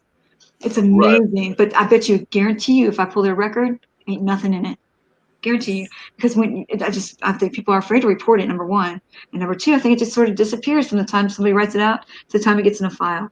Like I did one for Dallas, a FOIA request, and they're like, sorry, we can't find anything like that in our files. They just lie. So, I really want to preface this more than anything. This happened right after Ferguson. Oh. This happened right after Ferguson, and this happened right after Ferguson. And this is in Oklahoma, right? Got no justice. Okay. Flat out. This happened when they got no justice. Excessive force. When you look at a Darren and Wilson, and you look at a lot of these officers with George Floyd, do you find it a little odd that a lot of these officers, when you do the report, they really don't have excessive force? They don't think they're being excessive. That's why. They don't have documentation of excessive force, is what I'm saying. No, because it's common to them. They don't think it's excessive. And I think that even, I'm way off the subject, but I think the guy that put the knee on the neck, I think he's going to get off because he's going to say, I do this all the time and nobody's told me not to do it. Right. He's going to get off. Because that's common for them. So when you see that these officers don't have a history of excessive force and all of a sudden there's a cell phone viral video, what do you think? What do you think about that? It's so amazing because then all of a sudden you just know they've been covering up for him. And that's where that blue line comes in, etc. But I think they just don't understand what excessive force is. So I'm going to tell you one thing. I will point out the flaws of Daniel Holtzclaw over the next month. We've already done that with the Facebook request of one of the accusers. Bad move. Doesn't mean he's guilty of this. Another flaw that I will also bring up with him that a lot of people on the other side of the fence are saying is a flaw is there were multiple excessive force reports done. Ooh, that's if they're in his file, and there's a lot of them, that's amazing. There's something going on there. If you make it to the file. Kate, are you able to give me the number of excessive force? Now, when you hear me say that, there have been a couple of them. Let's just say a couple of them right now. There have been a couple excessive force reports done. Are you kind of blown away now? Does that potentially change your opinion of Daniel? It does. What if I told you he was the one who did those reports? Whoa. Now that's different. He was the one. Every single time he followed departmental policy. Wow. Every single time there was any excessive force being done, Daniel documented. Oh, I see where this is going now. Exactly. He's that kid that sits in the front of the classroom, raises his hand to every question, and tattles on everybody. Doesn't that get to the point where it's and they just want to get rid of him? A little. And they're going to do anything they can because he's a snitch within the force. Well, that's the thing. When you snitch on yourself, and you're not just snitching on yourself. You're not. You're not just snitching on yourself. You're snitching on whoever was with you as well. Oh. You see what I'm saying? Yes. You see what I'm saying? So I kind of want to pause this and go. I didn't follow this case. I should have followed this case. Well, this is it's a big case. I can't believe I didn't notice it. So this happened a few years prior with this situation. Let me kind of stop the interrogation. And they just couldn't do anything to get him fired. They probably tried all kinds of other ways. They probably were hoping he'd come in late every day. They probably were going to his house and flattening his tires. Right. He'd be late. So 2 more women joined civil suit against Oklahoma City. This was 2016. So I really want to talk about. Wow. So they're going to jump up on the bandwagon. Just sometimes that happens too. Well, the Me Too movement. Yes. 263 years in prison he got. And maybe they love this guy. Maybe they like him. And maybe he's one of those cops that used to talk to the people in the neighborhood and so on. Well, when you're a good cop surrounded by bad cops, potentially you stand out. Yeah, true. You stand out. And that might be a detriment, as we can say. A corrupt department doesn't need a guy like that. Right. 17 self-reported cases. Wow. 17. Jeez. So there's two ways to look at that. The way you and I are looking at it, which is super healthy. Yes. Then there's the other side of the fence. He's a bully. Look at him. He bullies everybody. Bully telling himself. Jeez. But he's self-reporting it. I know, it's self-reporting. It's so crazy. I've never heard of anybody self-reporting himself. Ever. In any place, anywhere. Even if, McDonald's workers. Never. That's where you get a little concerned with me. That's where it's like, come on. Like, what are we doing here? Did he self-report it so that to save himself? In other words, he knew that they were going to report him and that would be a reason for them to fire him. So he said, well, I'm going to beat them to the punch and self-report. Well, we have to add a lot of combinations in. We got to add allegations. We have to add Black Lives Matter. Right. There's a lot we need to add to it. So Holtzclawtrial.com has a timeline of things that I'm going to kind of... He should not have been a cop. He should not be self-free. He should have just got out of there. That was not even healthy for him at all. That must have been horrendous every single day, going to work and having these guys on your ass. May 2010, he graduated from he got a bachelor degree of science, criminal justice. September 16, 2011, he was official hire of the Oklahoma City Police Department. August 27, 2012, DH informed that he had successfully completed his field training officer program.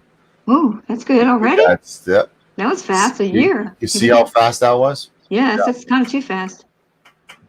Claims working a second shift at the Spring Lake, that's where he worked with at the Spring Lake Division.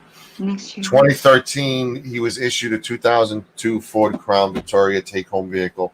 Oh, when you're given a take-home vehicle, older style, black and white, it's a sign of respect. Well, look how old it is. He didn't get a new one. It's a sign that this is, Crown Vic.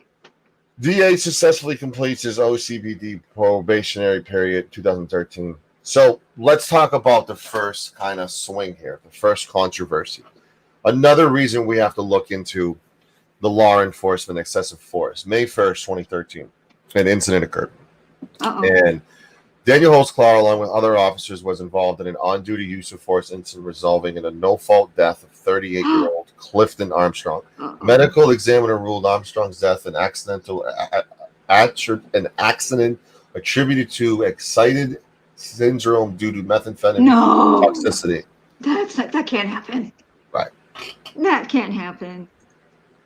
That's an impossibility. He was placed on administrative leave because of this incident, on-duty incident. May 3rd, he was taken off. So literally a day later, he was taken off administrative leave. Just a day? Golly. Yeah. And then a week later, he was transferred to the gang enforcement unit. Oh. And then September 12th, he anticipated end date for Holtzclaw assignment with the gang enforcement unit. Unverified end date. September 19th, which is a week after that, came for a man arrested for allegedly attacking Officer Holtzclaw trying to grab a gun. So this is September 19, 2013. That's not good. And I would not admit that someone tried to grab my gun because that's the first thing they tell you. Don't let go of your gun ever. Right. That's at the Clifton Armstrong. That's the story that we already discussed. His family members said Armstrong was not mentally ill. He had a drug problem and was addicted to meth. According to police, family members helped the officers take Armstrong outside. He became physically uncooperative and stripped off his clothes, Nelson said. Armstrong, that's PCP. Right. So let's go back to the timeline again. So you can, just with this little bit, you can kind of make conclusions and get ideas from this stuff. Right. I mean, we're at a healthy timeline right now. I would just believe what they were writing. November 5th, Dimitri Campbell sexual assault allegation, no criminal charges filed. OSCN link right here. So November 5th, I mean, this is a good-looking police officer. I don't know if you've noticed that. Right. It's, he's a good-looking police officer. Yeah. And So sometimes when they get somebody in trouble, they just cry rape. right. Maybe. And it's never happened before. And Right. all the time he's been on, so. Right. I just posted the panel link right there. And she probably doesn't have a good reputation. Even though she doesn't have a good reputation, doesn't mean he didn't do it. However. Right. So, OCN case details. Demetria Campbell. So this was. It's like 10 years after he's been on the force, isn't it? Almost? Yeah. Yeah, this one would be. So. And the first time, no. So we go to December 20th, 2013. We already played this already. This is one of the biggest interrogations. This is the first suspect who was arrested for PCP distribution and transported to SWMC on an overdose. You heard her explain in the interview earlier about the incident. 2 days before Christmas in 2013, they issued him a Ford Police Interceptor patrol take-home vehicle, newest style, the top of the best, black and white lettering. So keep in mind, December 20th, 2013. Panel link is in description as well. Thank you, no name. PCP arrest, right there. After this arrest was when Daniel friend requested her on Facebook. What? That's a problem. That's a problem for me there. And I pointed that out. I pointed that out being a problem. That's not good. You don't do that. Keep in mind. Why would he do that? Keep in mind, we're still at the beginning of 2014. Oh. All right? We're still at the beginning of 2014 right now. Okay? Yeah. There's no sexual allegations that are what we are discussing now. There's none of it. Okay? So this timeline, right now, Daniel Holtzclaw and 3 other officers are named in a wrongful death lawsuit filed in Oklahoma County. So there literally was a wrongful death lawsuit filed against Daniel and 3 other officers before any of this went down. Wow. So that might kick a little bell. January. Sancho, Yes, sir. Hello. I want to kick you in the large for a second. Are you coming across with all this information with a spin to try to portray a certain line of thinking, you know, like as a bootlicker, or are you just I said that a little wrong, or is it just for? I said it wrong yet, right? Okay. Or is it a bootlicker purpose? You know, I think are you trying to deliver the facts and the truth to us? Or are you trying to put a spin on it to make us believe a certain way? Oh, are you interrogating us? Where's the spin been initiated? I didn't make an allegation. I asked a question. There's been no spin. I'm reading facts. I'm reading what is on a website with links and everything. All right. Right on. I can respect that. But are you choosing certain websites and links to spin it a certain way, or are you just going by, you know, multiple sources? Multiple sources with evidence to prove it. I mean, there's OSCN links I can show you. There's newspaper articles I can show you. What we showed was the interviews. Those were all real interviews directly from the police department. Police reports we're going to have. Everything's all factual, documented paperwork.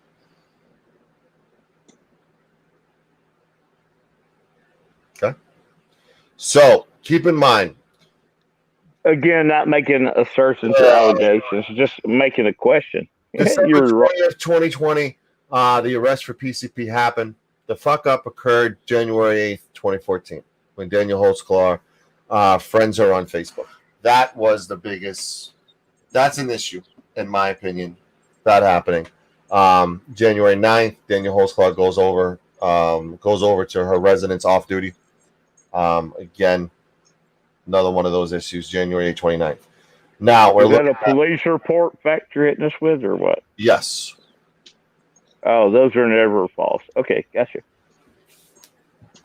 Right. But you do also realize this is a 4-part series, and I'm not going to just give you everything right away. We have to do homework. Right.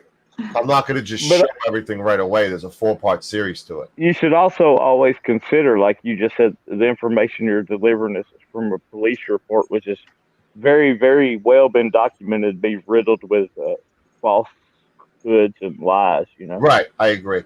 So great input. He spent several hours guarding her in the ER, talking to her about her life. He thought she could turn her life around, and he is sharing facts, which is something the media didn't do, and nothing from his superiors other than he was a standout cop. Media is hand in hand with the same department. You're talking about any media, or are you just referring to mainstream media? Any media. Oh, not even on the Well, the mainstream, the Okay. media is what the biggest issue is. The mainstream media. I mean, there's journalists, podcasts, etc., that are posting things. podcast and Yeah. blogs is kind of where I was That's leaning still to. media. Okay. Yeah, that's still media. Here we go. February 2014, Daniel Holtzclaw Facebook message attempts to call her. Again, fuck up, bad mistake, bad. Should not be happening.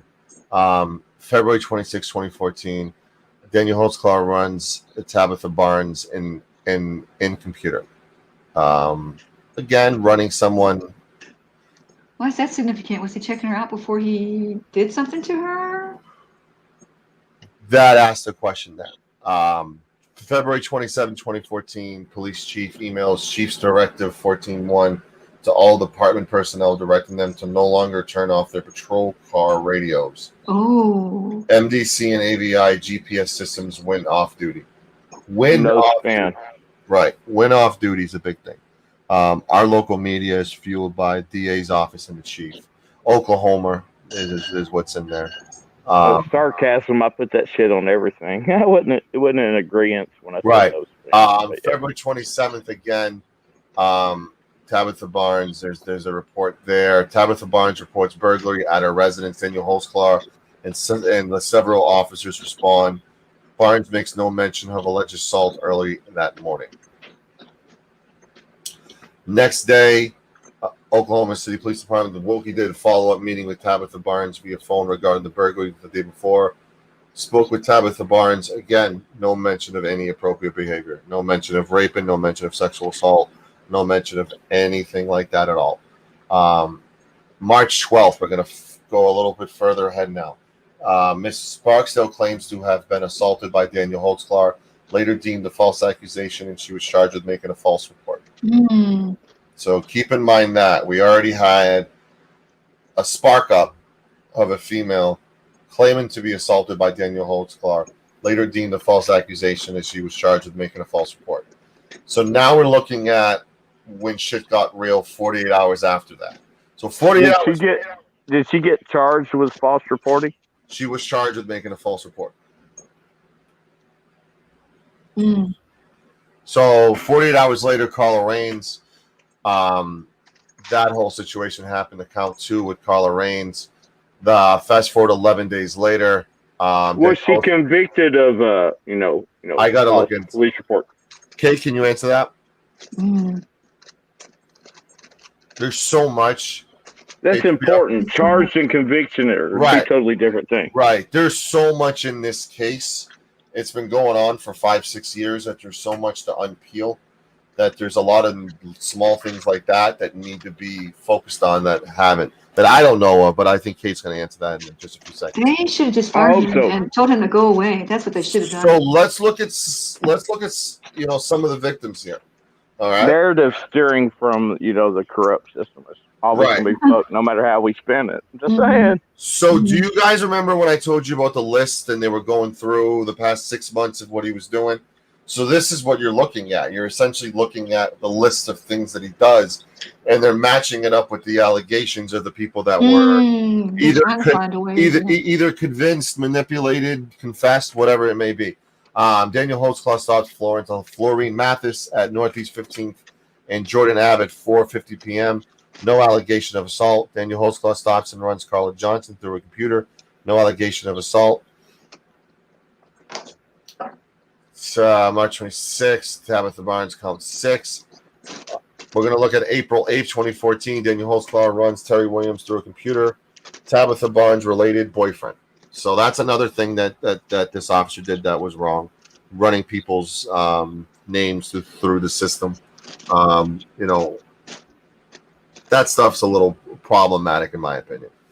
I have a problem with that, especially running, you know, like Terry Williams' name, who was the boyfriend of Tabitha Barnes. A little bit of a problematic there. You know, now we're looking at April 9th. Yeah, I just had to change my screen name to Hate Kool-Aid. Like, I'm Against It Press uploaded some shit like that. But where, you know, these tyrannical cops are just like... So, I'm sorry, I didn't mean to derail, but, you know, going off of... Focus, my guy. So there were come 20... on, you shut me down. You don't like the truth. It's all good. It's not the truth. I'm just trying to finish the sentence. There were 20 women and 1 man who made allegations. 13 were deemed credible. Many who were lying were allowed to sign refusal to prosecute. Now you can finish after knowing that part. I finished already. It's all good. No, you didn't. Because you didn't watch the series, so it's kind of tough to have to. I didn't, but I have opinions, and I see spin type of things going on. Right. April 9, 2014, Daniel Holtzclaw runs Kayla Lyles through a computer. Again, another fuck up we're looking at here. But do the other cops do that too? I think all cops do it. I think they do it all the time, and they're not really trying to use it against him. He probably wants to know who he's speaking to when he's doing a report or whatever. I think all cops do it. Again, ran through a computer May 6th. May 7th, we're looking at the Sherry Ellis. Fuck cocksuckers. Right? I mean, is it common that they do that? They probably do that all the time. Right. We're going to May 22nd, 2014. Sarita Bowen claims Daniel Holtzclaw stopped her in Little Cribs at 3 p.m.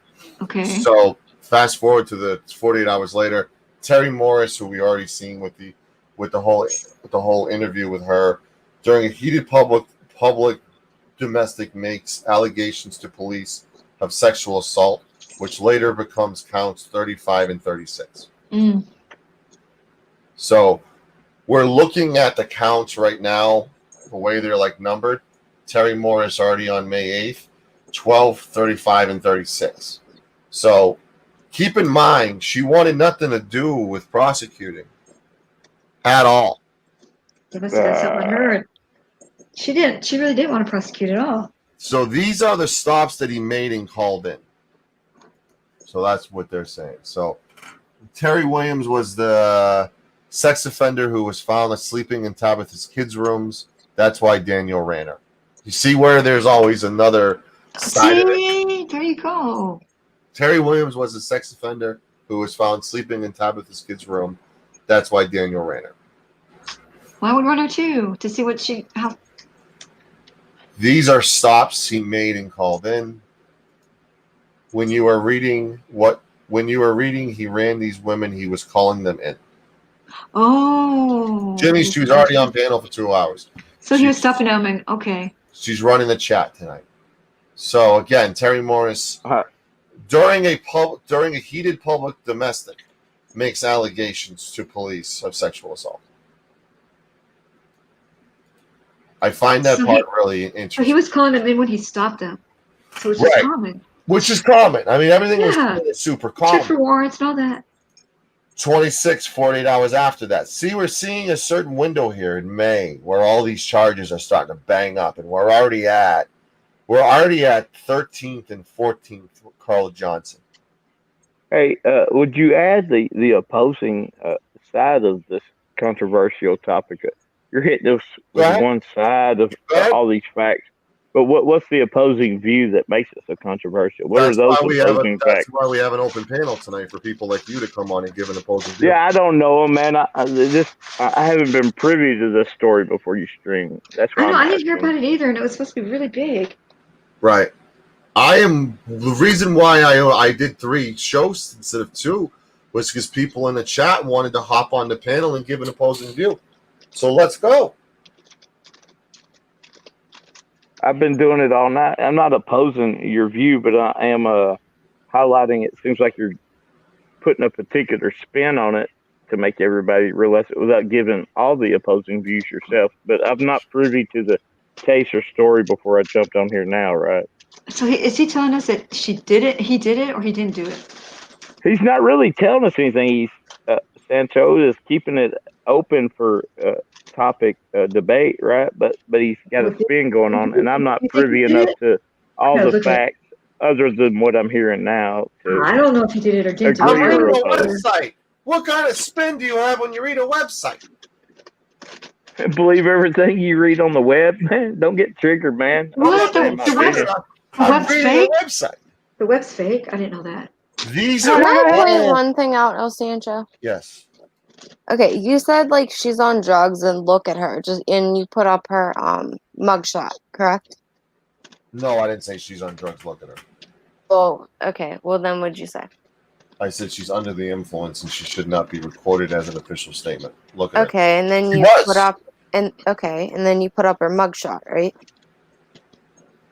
I didn't see What much. about That might be what my about problem.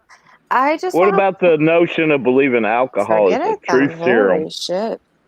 And I know we're not talking about alcohol, but how do you make that definitive line? You know, Are a you lot of people referencing believe. this? This you're talking about? I'm just saying. Yeah, I was just gonna say that, you know, whether someone's on drugs or not, whether what they look like or not does not, you know, mean they've been raped or not. I agree.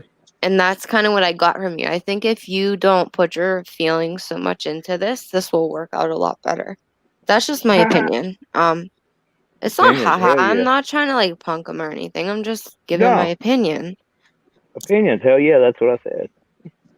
Yeah, but just that I lady, think she it'll. couldn't even talk. She was like, she didn't. He was telling her what to say, basically.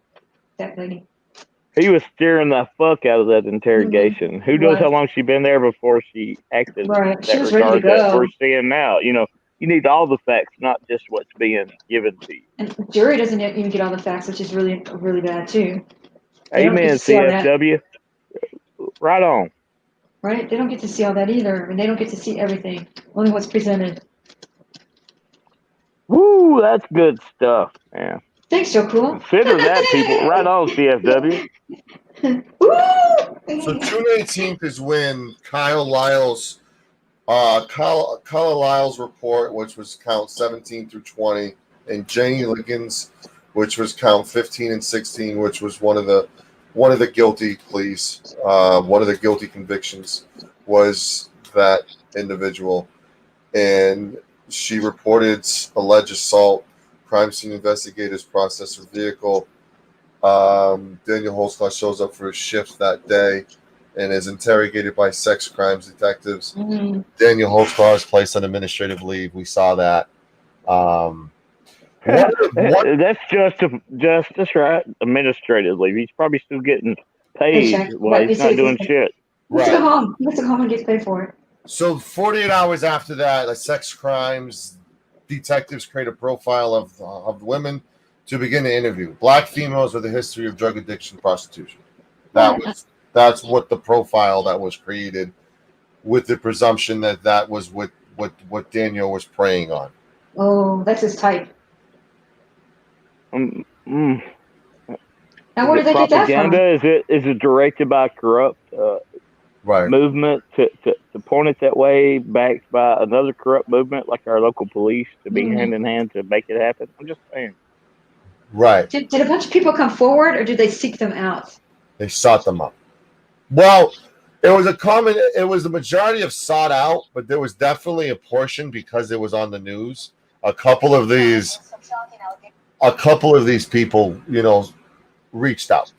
Mm. Mainstream's gonna give it to us on the real, right? So, Oklahoma, a woman claims police officer forced her to perform a sexual act. This is Jamie Liggins. Oklahoma City police officer. She was pulled over, frisked, and forced to perform oral sex during a traffic stop. She talked exclusively with Newsline crime tracker Adriana Ivashinsky, who joins us for the story now live. Adriana? Kelly, hand in hand. They are investigating this claim and that an officer has been placed on administrative leave, but they are not releasing his name at this time. But this woman tells me she's just glad he's off the streets. He just needs to What's administrative leave mean? Nobody. That's torture for torture. Does that mean you're? This woman agreed Does to that talk mean you're with me behind as a long as desk? we protected. You get to go home. It's basically. You're supposed to be behind the desk, but they just want you out of there so you're not talking about it. But you're still getting paid, right? You're still getting Man, paid, this is yeah. bullshit. Yeah, you're still getting paid. But man, did she get out of the ticket or did she still get the ticket? Okay. Her identity. She says she was driving home from a friend's house last Thursday around 2 a.m. when she was pulled over. And as I passed 50 Lincoln lights changed, that's when he put his lights on. I said, what did I do? The 57-year-old grandmother of 12 says she pulled over to the nearest side street right by these buildings. She says that officer told her to get out of her car and then frisked her. And there were security cameras all around. So he patted me down. He didn't find anything. She tells me the officer then told her to undress. So I raised up my blouse. He wanted to raise up my bra. I did all that. He took his flashlight and shined it on my chest. She says he then forced her to perform oral sex while she was sitting in his squad car. I said, oh, no, sir. I said, you ain't supposed to do this. I said, you're supposed to do this to me, sir. This grandmother says a car even passed them during the incident. He said, hurry up. I just got off of duty. He said, I don't have all night. She says the entire time she feared for her life. I said, sir, no, I can't do this. He said, come on, just a minute. I said, sir, I can't do this. I said, you're going to shoot me. She says the officer finally let her go, but says he followed her to her daughter's house and then took off. That's when she called police. I thought he was going to shoot me when I held my hand down. That's what was going through my mind. I said, he's not going to do this to me and let me go and let me live and tell that. I said, he's not. In my mind, he was going to kill me. Now, Oklahoma City police say they are taking this allegation very seriously and a criminal investigation is underway. Reporting live from police headquarters, Adriana Ivashinsky, News 9. So you hit us with some mainstream. You hit us with some mainstream media footage, and we're supposed to buy that. So the charges, those are her charges were the two of the heaviest blows as far as what was charged and kind of convicted of. I'll show that screen now. Give me a second. Mainstream media stuff, man. Give us the other So you're stuff. very invested in this, El Sancho, right? I'm very With invested. your feelings, right? What do you mean my feelings? Like, do you already have your mind made up? That's Do what I I'm have getting my made to. up mind up? Yes. Do you have your mind made He's up? creating content, Beanie. No, I'm asking El Sancho. I'm presenting the facts. And But letting I think you're my putting your opinion doesn't feelings there as well. And I think it would be more fair to the officer, whether he's wrongly convicted or not, if you don't do that maybe. And I know that's hard as being a human being, but I don't know. I don't know. I think he's being I don't kind of think it's neutral right fair. now. Like, I think if people are trying to get him out, if he's not I've guilty, it's in jumped on his him. best interest to not put your I would- feelings there. I would jumped on interject. him. He's not at all giving all the facts, El Sancho. You're giving all the mainstream and a spin Right. on it. That's what I keep going back to. Like, give all the facts. Hit it from Well, both sides, I man. don't know what I'm If you want a real debate, What am I missing you're out? What do you you're have that I steering. don't have? Well, to be I fair don't with have him, it. I told you I'm not privy to the conversation You or didn't even even hear the the topic. show. You didn't even hear the show. You didn't watched- even Calm hear down, El I went Sancho. I went through it, El Sancho. Calm You're down. getting triggered, man. You sound I'm like just a saying. jackass, HPR. You're stating No. that I didn't do something without looking and seeing if I did it. You need some butthurt cream, man. No, Take some you need to constructive criticism without getting triggered. You need to And listen to it and rebut it in a de-escalated manner, just man. Come admitted on. You haven't seen what you're talking about, yet you're making claims of what I've done. No, what I have seen is you're only giving us mainstream factual stuff and not the opposing opinion. When you want this to be a true debate, hey, man, take constructive Well, it is a criticism. Don't get series. butthurt. You Don't didn't attack me watch the back. You know? You didn't watch the episode. I just admitted that, but I can still look at the facts if you're only hitting us with mainstream factual stuff. You're not hitting us with the opposing view and acting like it's a debate. You're doing a spin, man. Hit us with the real, dude. I don't know what your definition of mainstream when I'm posting the convictions. Is this false? Is this conviction false?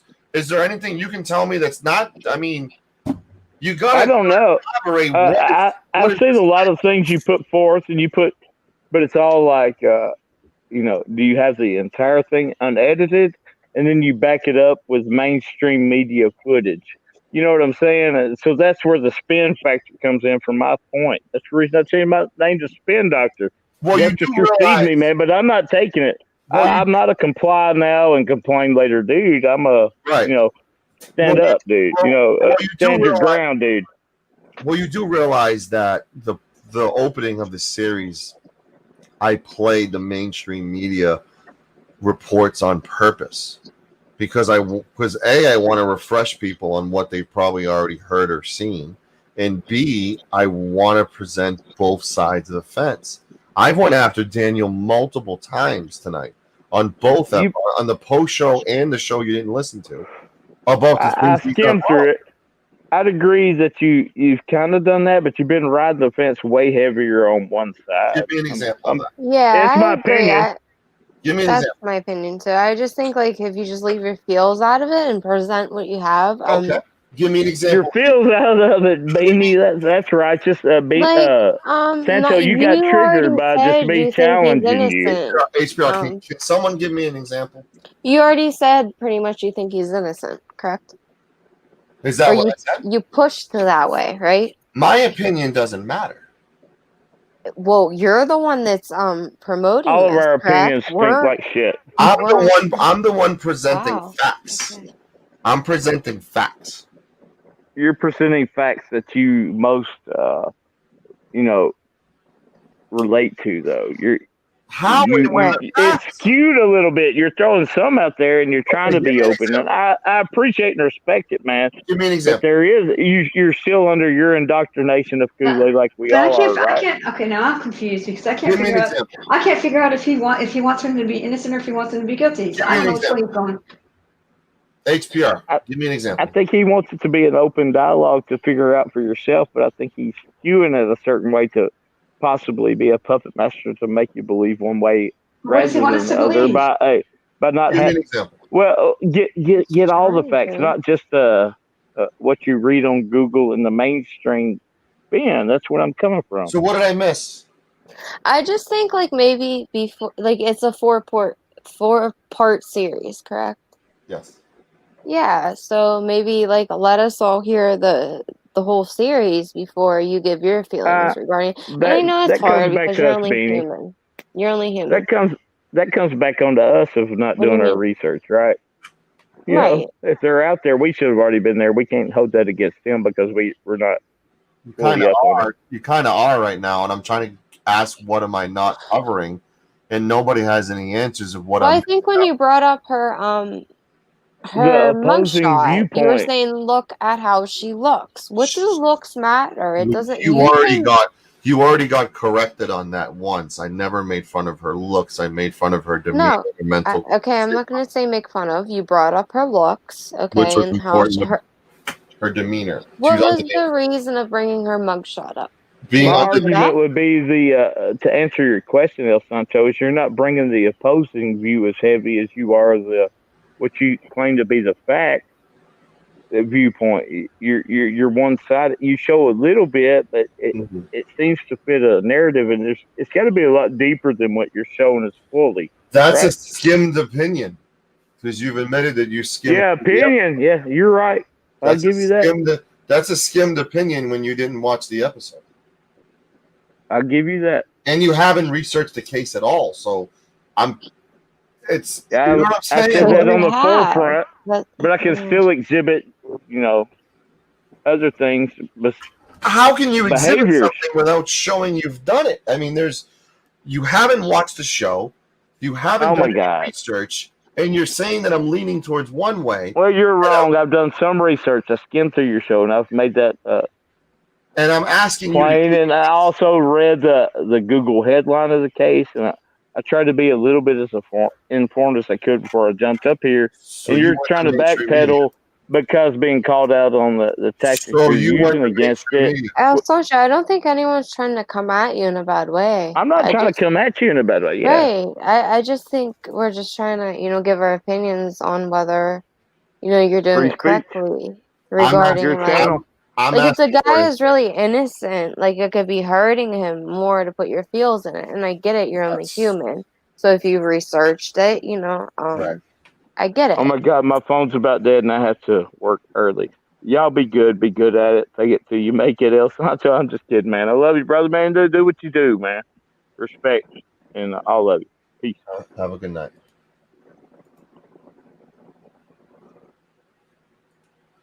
Well, I still don't know which way he's trying to push us to go. Wow.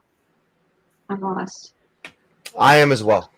I think there's a lot of here. I'll say this. I think there's a lot of detectives out there that will pay people who are on drugs and going through withdrawal, to say what they want them to say. I think that's a big point in this case as well. I don't know. Take it or leave it.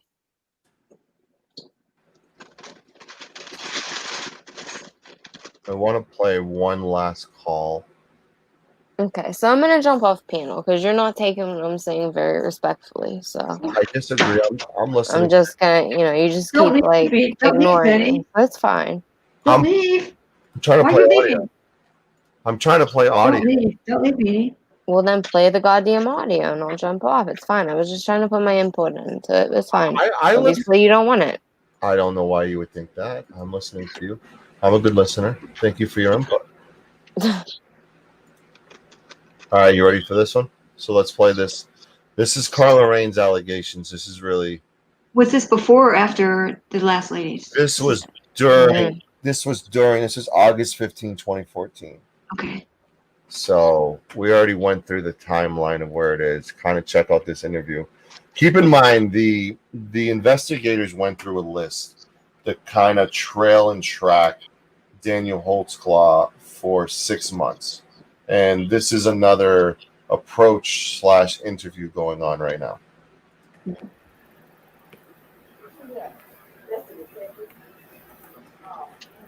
I'm trying to put my belt on and get my ID and stuff out. Fine. How you doing, Carl? I'm doing fine. I'm Detective Gregory. You have a seat. All right.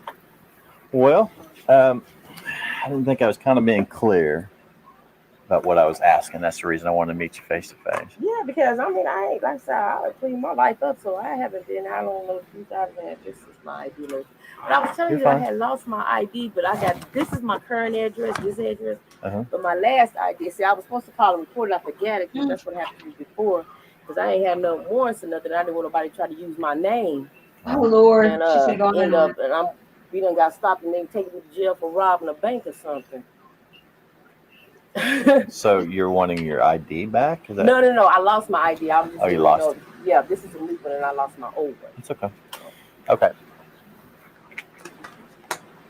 She thinks this is going to be about her. Just in the past year, or it's a normal reaction, though, isn't it? I'm going to focus in on mainly like this year, I'd 2014, so. But let's go back just a year. Okay. Have you ever come to any contact where an officer has been inappropriate? No. You ever had to expose yourself to them? No. Okay. I haven't really had no. I had, I think, like one contact since this year, and it was just two. Two. So she mentions one, then she mentions two. Well, actually, I wasn't driving, and I was in the passenger seat, but So she's only talked to a cop twice. Okay. But I don't be on the streets no more. I don't do drugs and all that kind of stuff. See, I don't. But keep in mind, this is an actual audio of the detective. Well, now if she says that, it's time for her to leave. This isn't mainstream media or anything. This is an actual audio that happened. But you wasn't asked to, if you had any drugs on you, anything like that, and you had to expose myself. I made an officer this year. Hi. Oh, that's my mother. How you doing? Yes, ma'am. I think I am. Sometimes I pretend to be. No. How did you get my name anyway on something like this? Well, this is the deal. We've got several victims. Okay. And so we're trying to go back on this guy. And he's a pretty bad guy. Was he? He's not being neutral at all. Say it again. He's not being neutral at all. He's already telling her this. He's going after somebody, and he's a bad guy. And she wants to know where he got where she got his name. So now he's okay. So he's swaying her.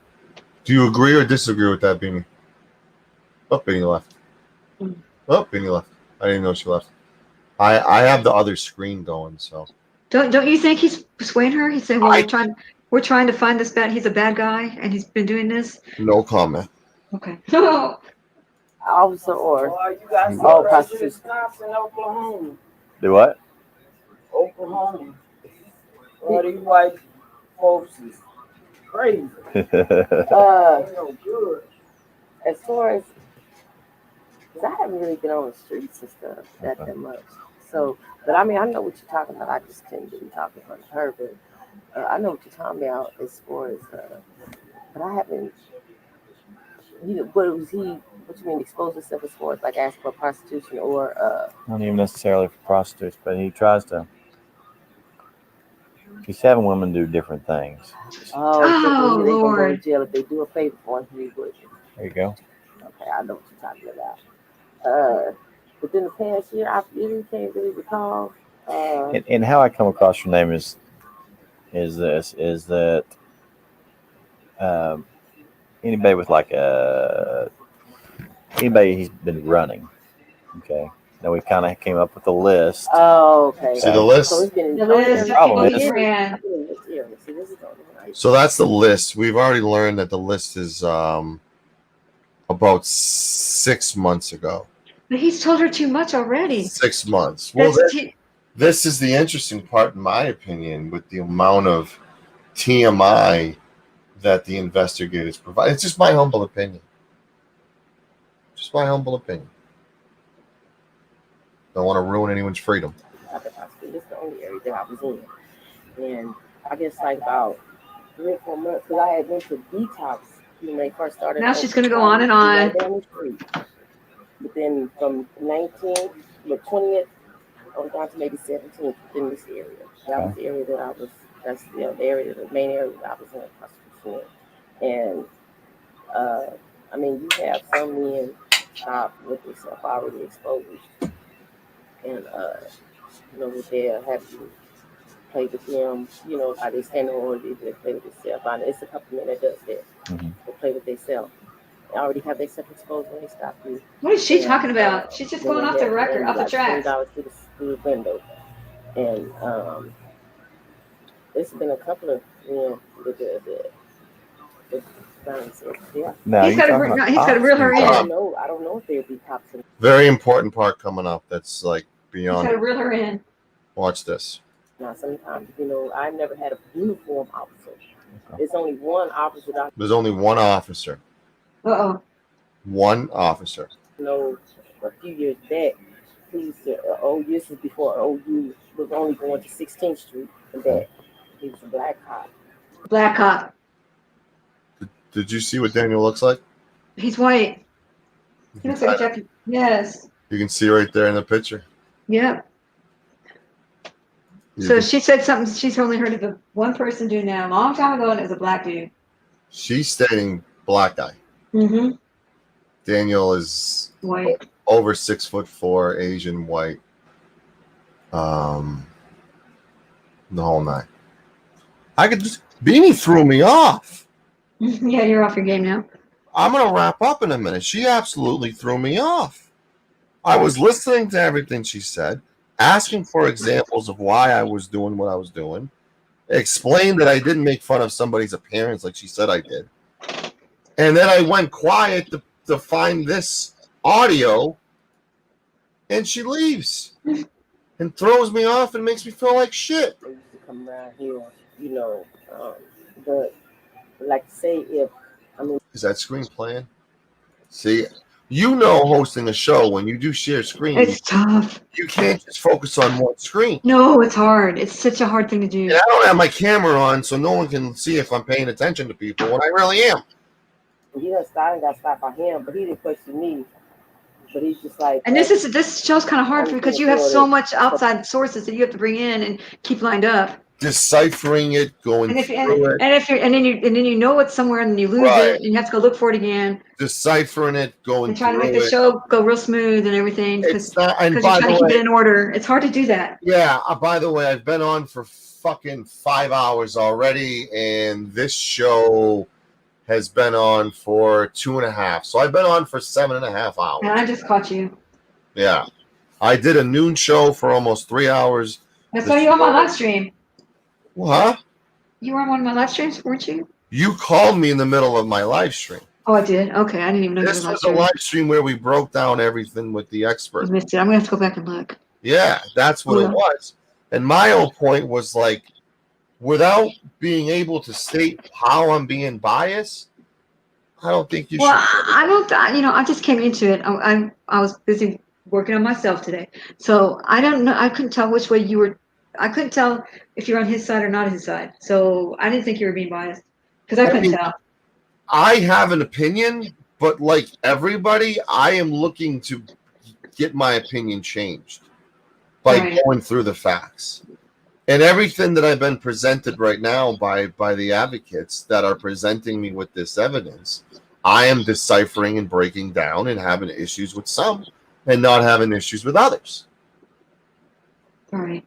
Well, I always, it's just like the 9/11 thing. I always thought it happened. But now when I look at the evidence from other side, I'm like, why did that building go down without a plane hitting it, so. It doesn't make you a bootlicker. No. That's what threw me off, like the bootlicking comment. That was like, wait a minute.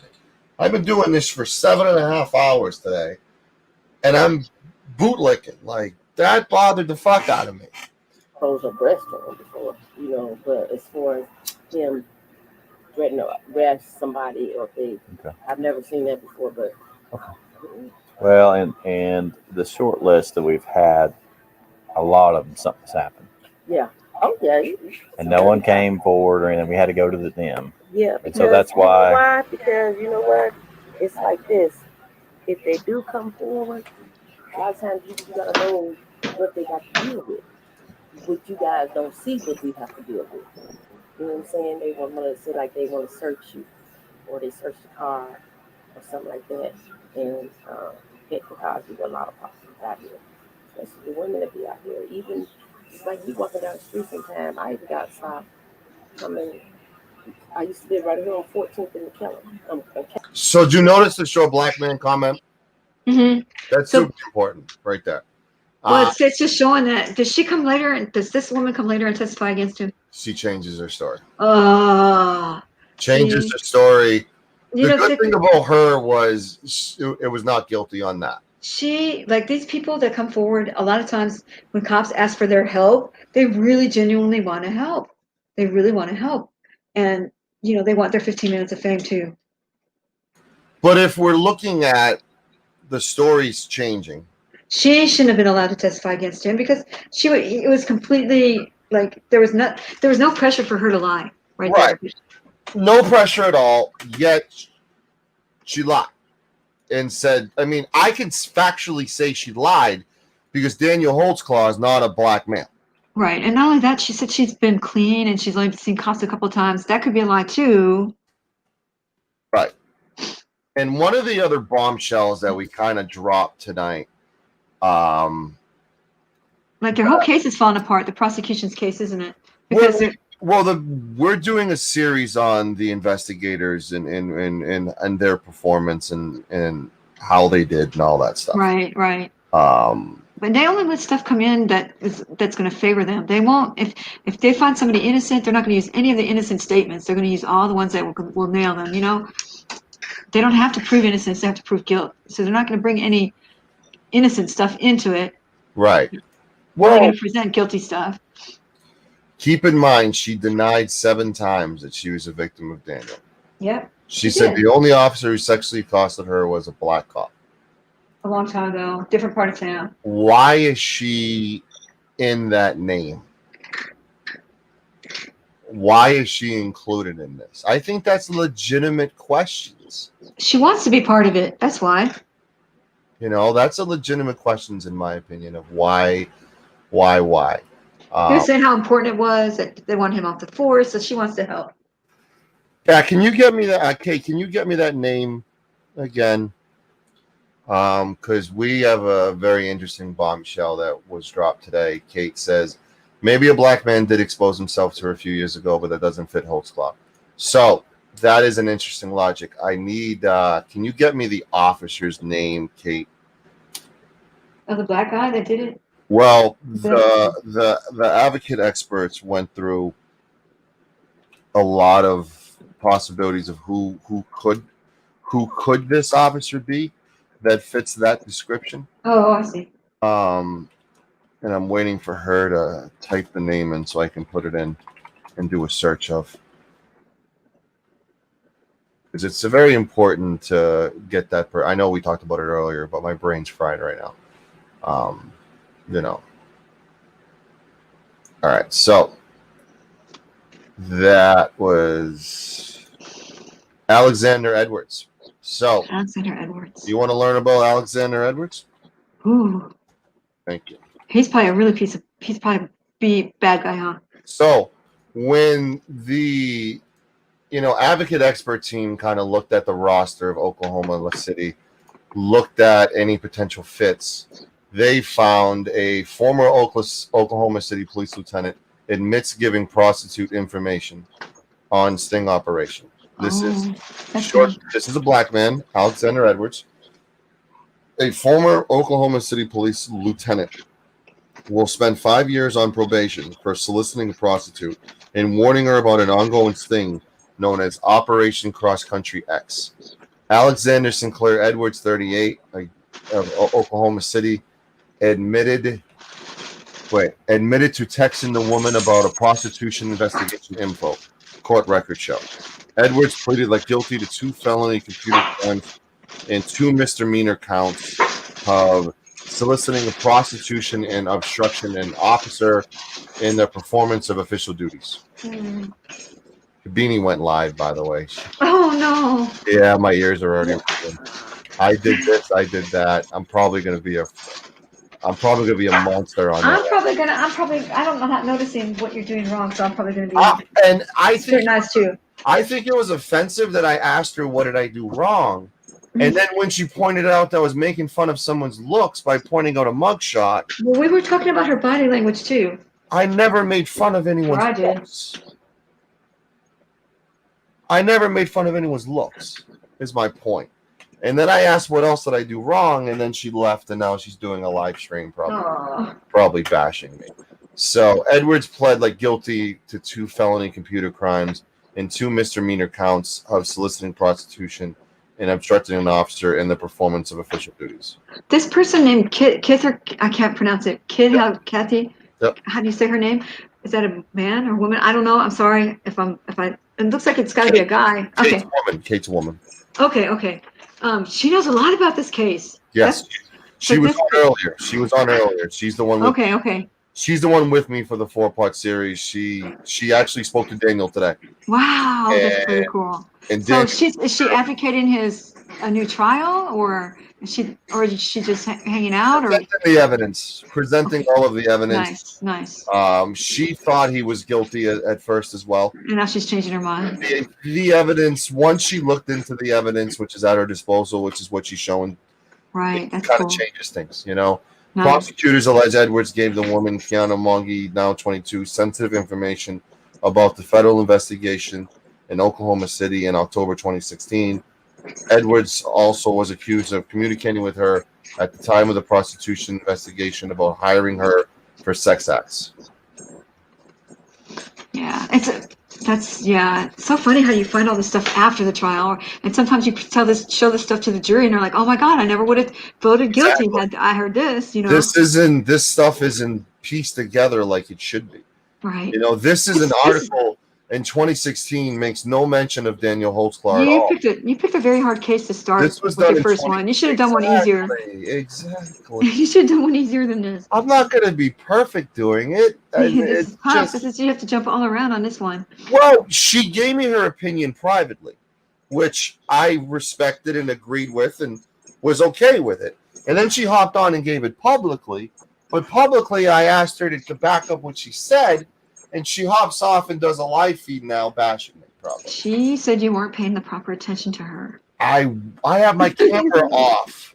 How am I going to pay attention to her when I'm listening to her, but I was pulling up the audio of the Collar Rains investigation? Wasn't that really important? It was. Wasn't it really important to hear her say that it was a black officer? Yes, that was important because that's what her. You always should go with your first gut, the first thing that you think, instead of thinking it over, because you'll overthink it. Like go with your first instinct, your first gut. That's why I wasn't paying as much instead of when you think it over too much, then you're like, well, maybe not. Right. So usually you're right the first time. That's why I wasn't paying 100% to her, because you're trying to organize I was everything. getting the call together. Even after disclosing himself as a police officer involved in the investigation, he continues in his attempts to convince her to meet for a prostitution meeting. According to the affidavit, Monge said she didn't know Edwards. She said she didn't intend to meet with Edwards because she didn't want to risk his being a police officer. Documents show. I believe she did not believe the information provided by Edwards to be accurate, which is why I contacted her in her arrest. Edwards was arrested on October 14, 2016. At the time, he'd been with Oklahoma City Police Department about a decade, which was the same time as Daniel Holtzclaw. He only got caught because they were questioning all these people, and then his name would come up. Well, he was alerting this prostitute. Giving her heads up. The stings. Yeah, but I'm sure his name came up in other places just besides that one. Right. Hmm. You know, looking at it from the facts, all of these victims were in the prostitution field. And one of them, Carla Raines, made an allegation that the police officer was a black officer. The time frame she states it's different. This happened was when this officer was on the force. Right. So it was a different time. Yeah. Daniel Holtzclaw is not black. He's not. Oh, he must have had a really bad lawyer. Right. Well, and I'm sure the union provided it. Here's the biggest point. No one else was ever investigated. Besides Daniel Holtzclaw. They do that a lot too. So let's go on the side of it. And I keep saying this. I keep saying side of the fence. When you say side of the fence, CFW, that means you're impartial. Right. Giving it one way and giving it the other way. Right. I'm going to give it one way to the point where there's an empathy for the victims here. There's an empathy for the victims, and my heart goes out to the victims. Right, right. But if he didn't do it, my heart goes out to him. And my heart goes out to the victims as well, thinking they thought the right person was in jail, all while the real criminal is roaming free. And still maybe doing it. Right. Sherry Ellis said her attacker was a short black man. That's another one of the accusers stating short black man. But see, what they're doing is they want him so bad. They want to get him so bad. They're going to fit all the scenarios so that it points to him. But when you look at the amount of women that are on the list, you look at that and you say to yourself, all those women are all lying? You serious? They're all lying? And that's where it gets to the point where once you break down each woman. Well, you have two treats, but listen to this, if he had a shitty lawyer. But what they do is when they put him on the stand, they don't get to talk to the other witnesses, and the prosecutor only questions him to that part that he wants the jury to hear, not the parts that he doesn't want the jury to hear, not that anything that points to innocence. Right. Was it true that you were assaulted? Yes. But he's not going to say, was it a black man or a white man? He's just going to say, was it true you were assaulted? Right.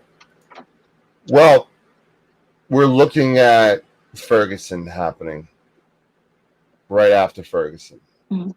Okay.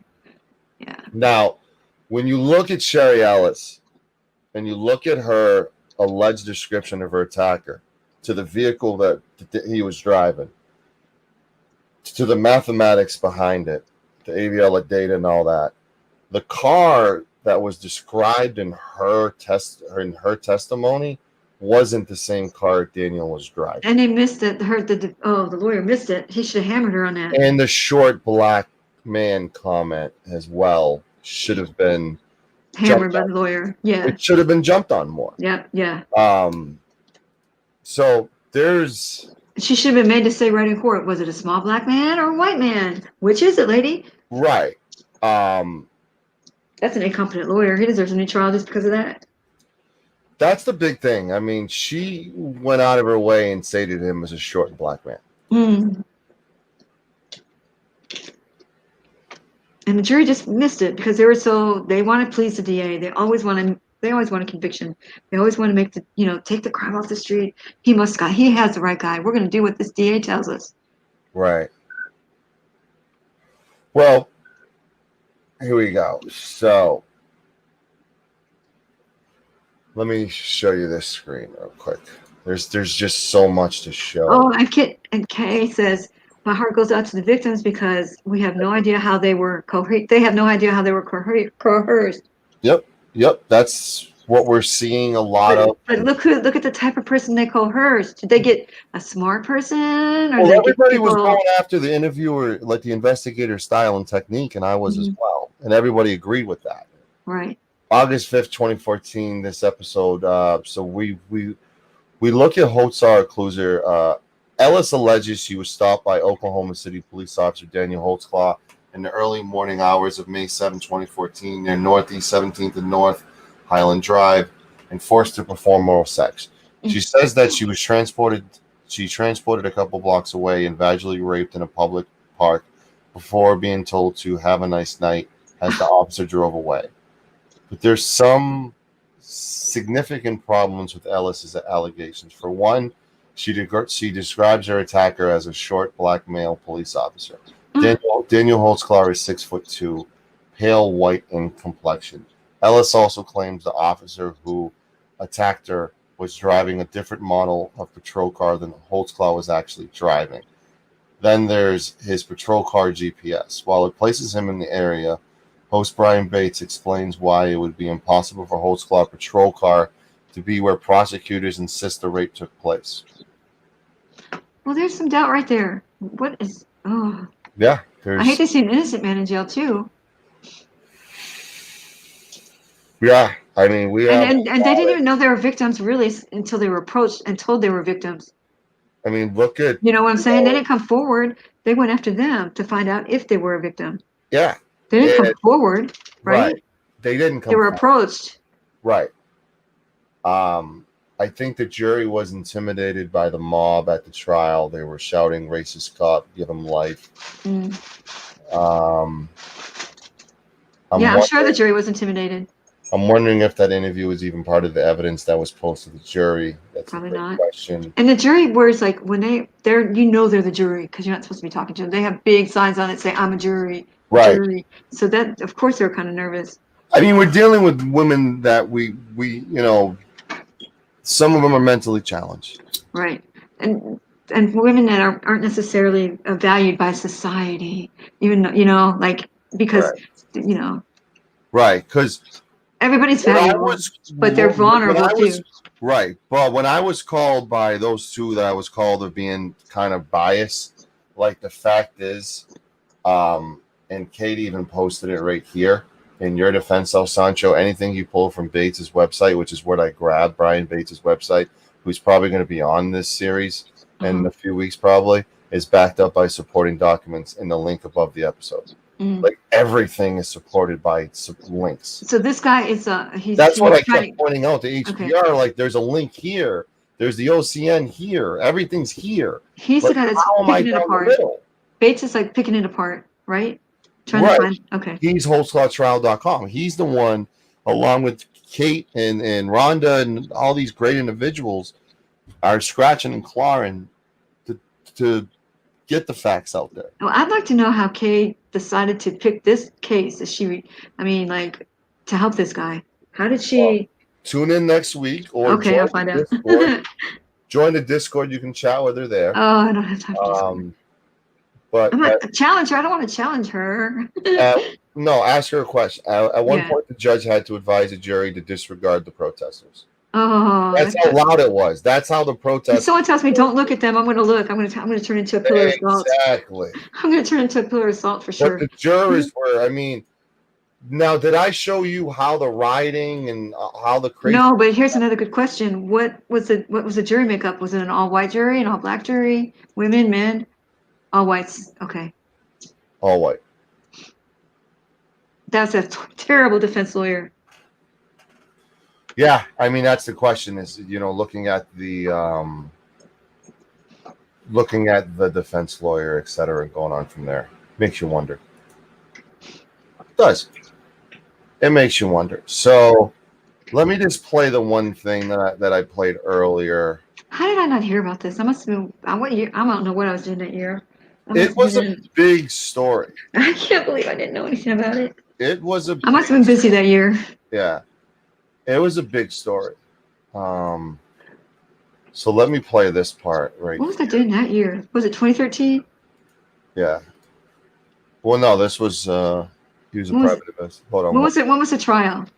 The trial was 2018, was it? What the hell was I doing then? I don't know.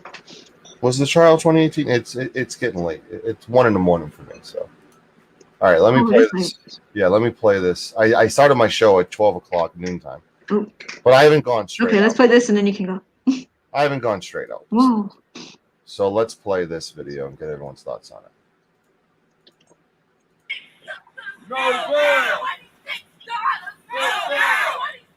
Today, OKC Artists for Justice are out here protesting the bail hearing for Daniel Holtzclaw. We believe 26 counts of sexual assault, which are violent assaults, that he should be remanded. He should not be free on bail. He has also violated his condition for bail. And for most people, particularly of color, and also poverty areas, we violate our house monitors. We are remanded immediately. We demand that he be put in jail until his trial. He is a danger to our community, to the full community of Oklahoma City, for he is a sexual predator per the counts of 2015. This we want justice for the ladies on the east side of Oklahoma City. We want them not to be maligned or demeaned in any way because they are victims, and we want him held accountable. There you go. I mean, that shows tensions were. This is exciting. I want to check it out. Tensions were high. So we have a 2015 Sancho. I can think of two who would be good for the panel: Jill, the lawyer, and donut operator. Get the opinion from a lawyer to the next cop. Yeah. Definitely will work on that. Definitely will work on that. I'm going to read up on this tonight. Quick plug. Next week, next Monday, will be episode 2. We will be looking at the investigators, looking at a lot of interesting facts. You have to finish it now. So here we go. This is a 4-part series. Next Monday, September 7th, 6 p.m. September 14th, September 21st. One thing I really want to hit with a little truth bomb: the investigator that you were seeing doing a lot of the questions. His mother-in-law is the crime labs person. Oh, okay. Yeah. Let that register.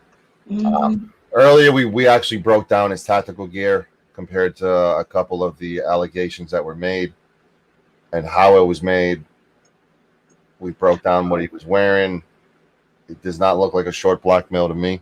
And did they ask the ladies what he was wearing, and they probably couldn't describe it? Yes. Wow. We went through it. This is one of them. Guilty. Sarita Bowen. One of them was 16 years. We will go over Sarita Bowen. We already went over Sarita Bowen earlier, actually, so go check that out. That was I'll watch. The Tabitha Barnes, who we've already seen. Sexual battery, guilty, 8 years. Guilty. You know, those were 3 big charges right there that got levied against Daniel Holtzclaw. Not guilty, Terry Morris. We already saw those. So thank you for everybody for listening. Next Monday night will be episode 2. Give a big shout out to Kate for doing an awesome job, and the team over there, over in the Discord for Daniel. Kate had a video call with Daniel today and told Daniel about this series, and to quote what Daniel told her was he's happy to see new voices out there talking about this. Yeah, that's good, huh? And providing a down the middle, facts being laid out, letting the chat. This is why we have an open panel, to give people their opinion, to give the opposing view. If you want an opposing view, hop on the panel and give an opposing view. But hopping on the panel and saying, where's the opposing view, when I look at you to give an opposing view and you have nothing to say, kind of makes your argument a little poo-poo, in my opinion. So thank you, everybody, for tuning into El Sancho. I will be back tomorrow. All right,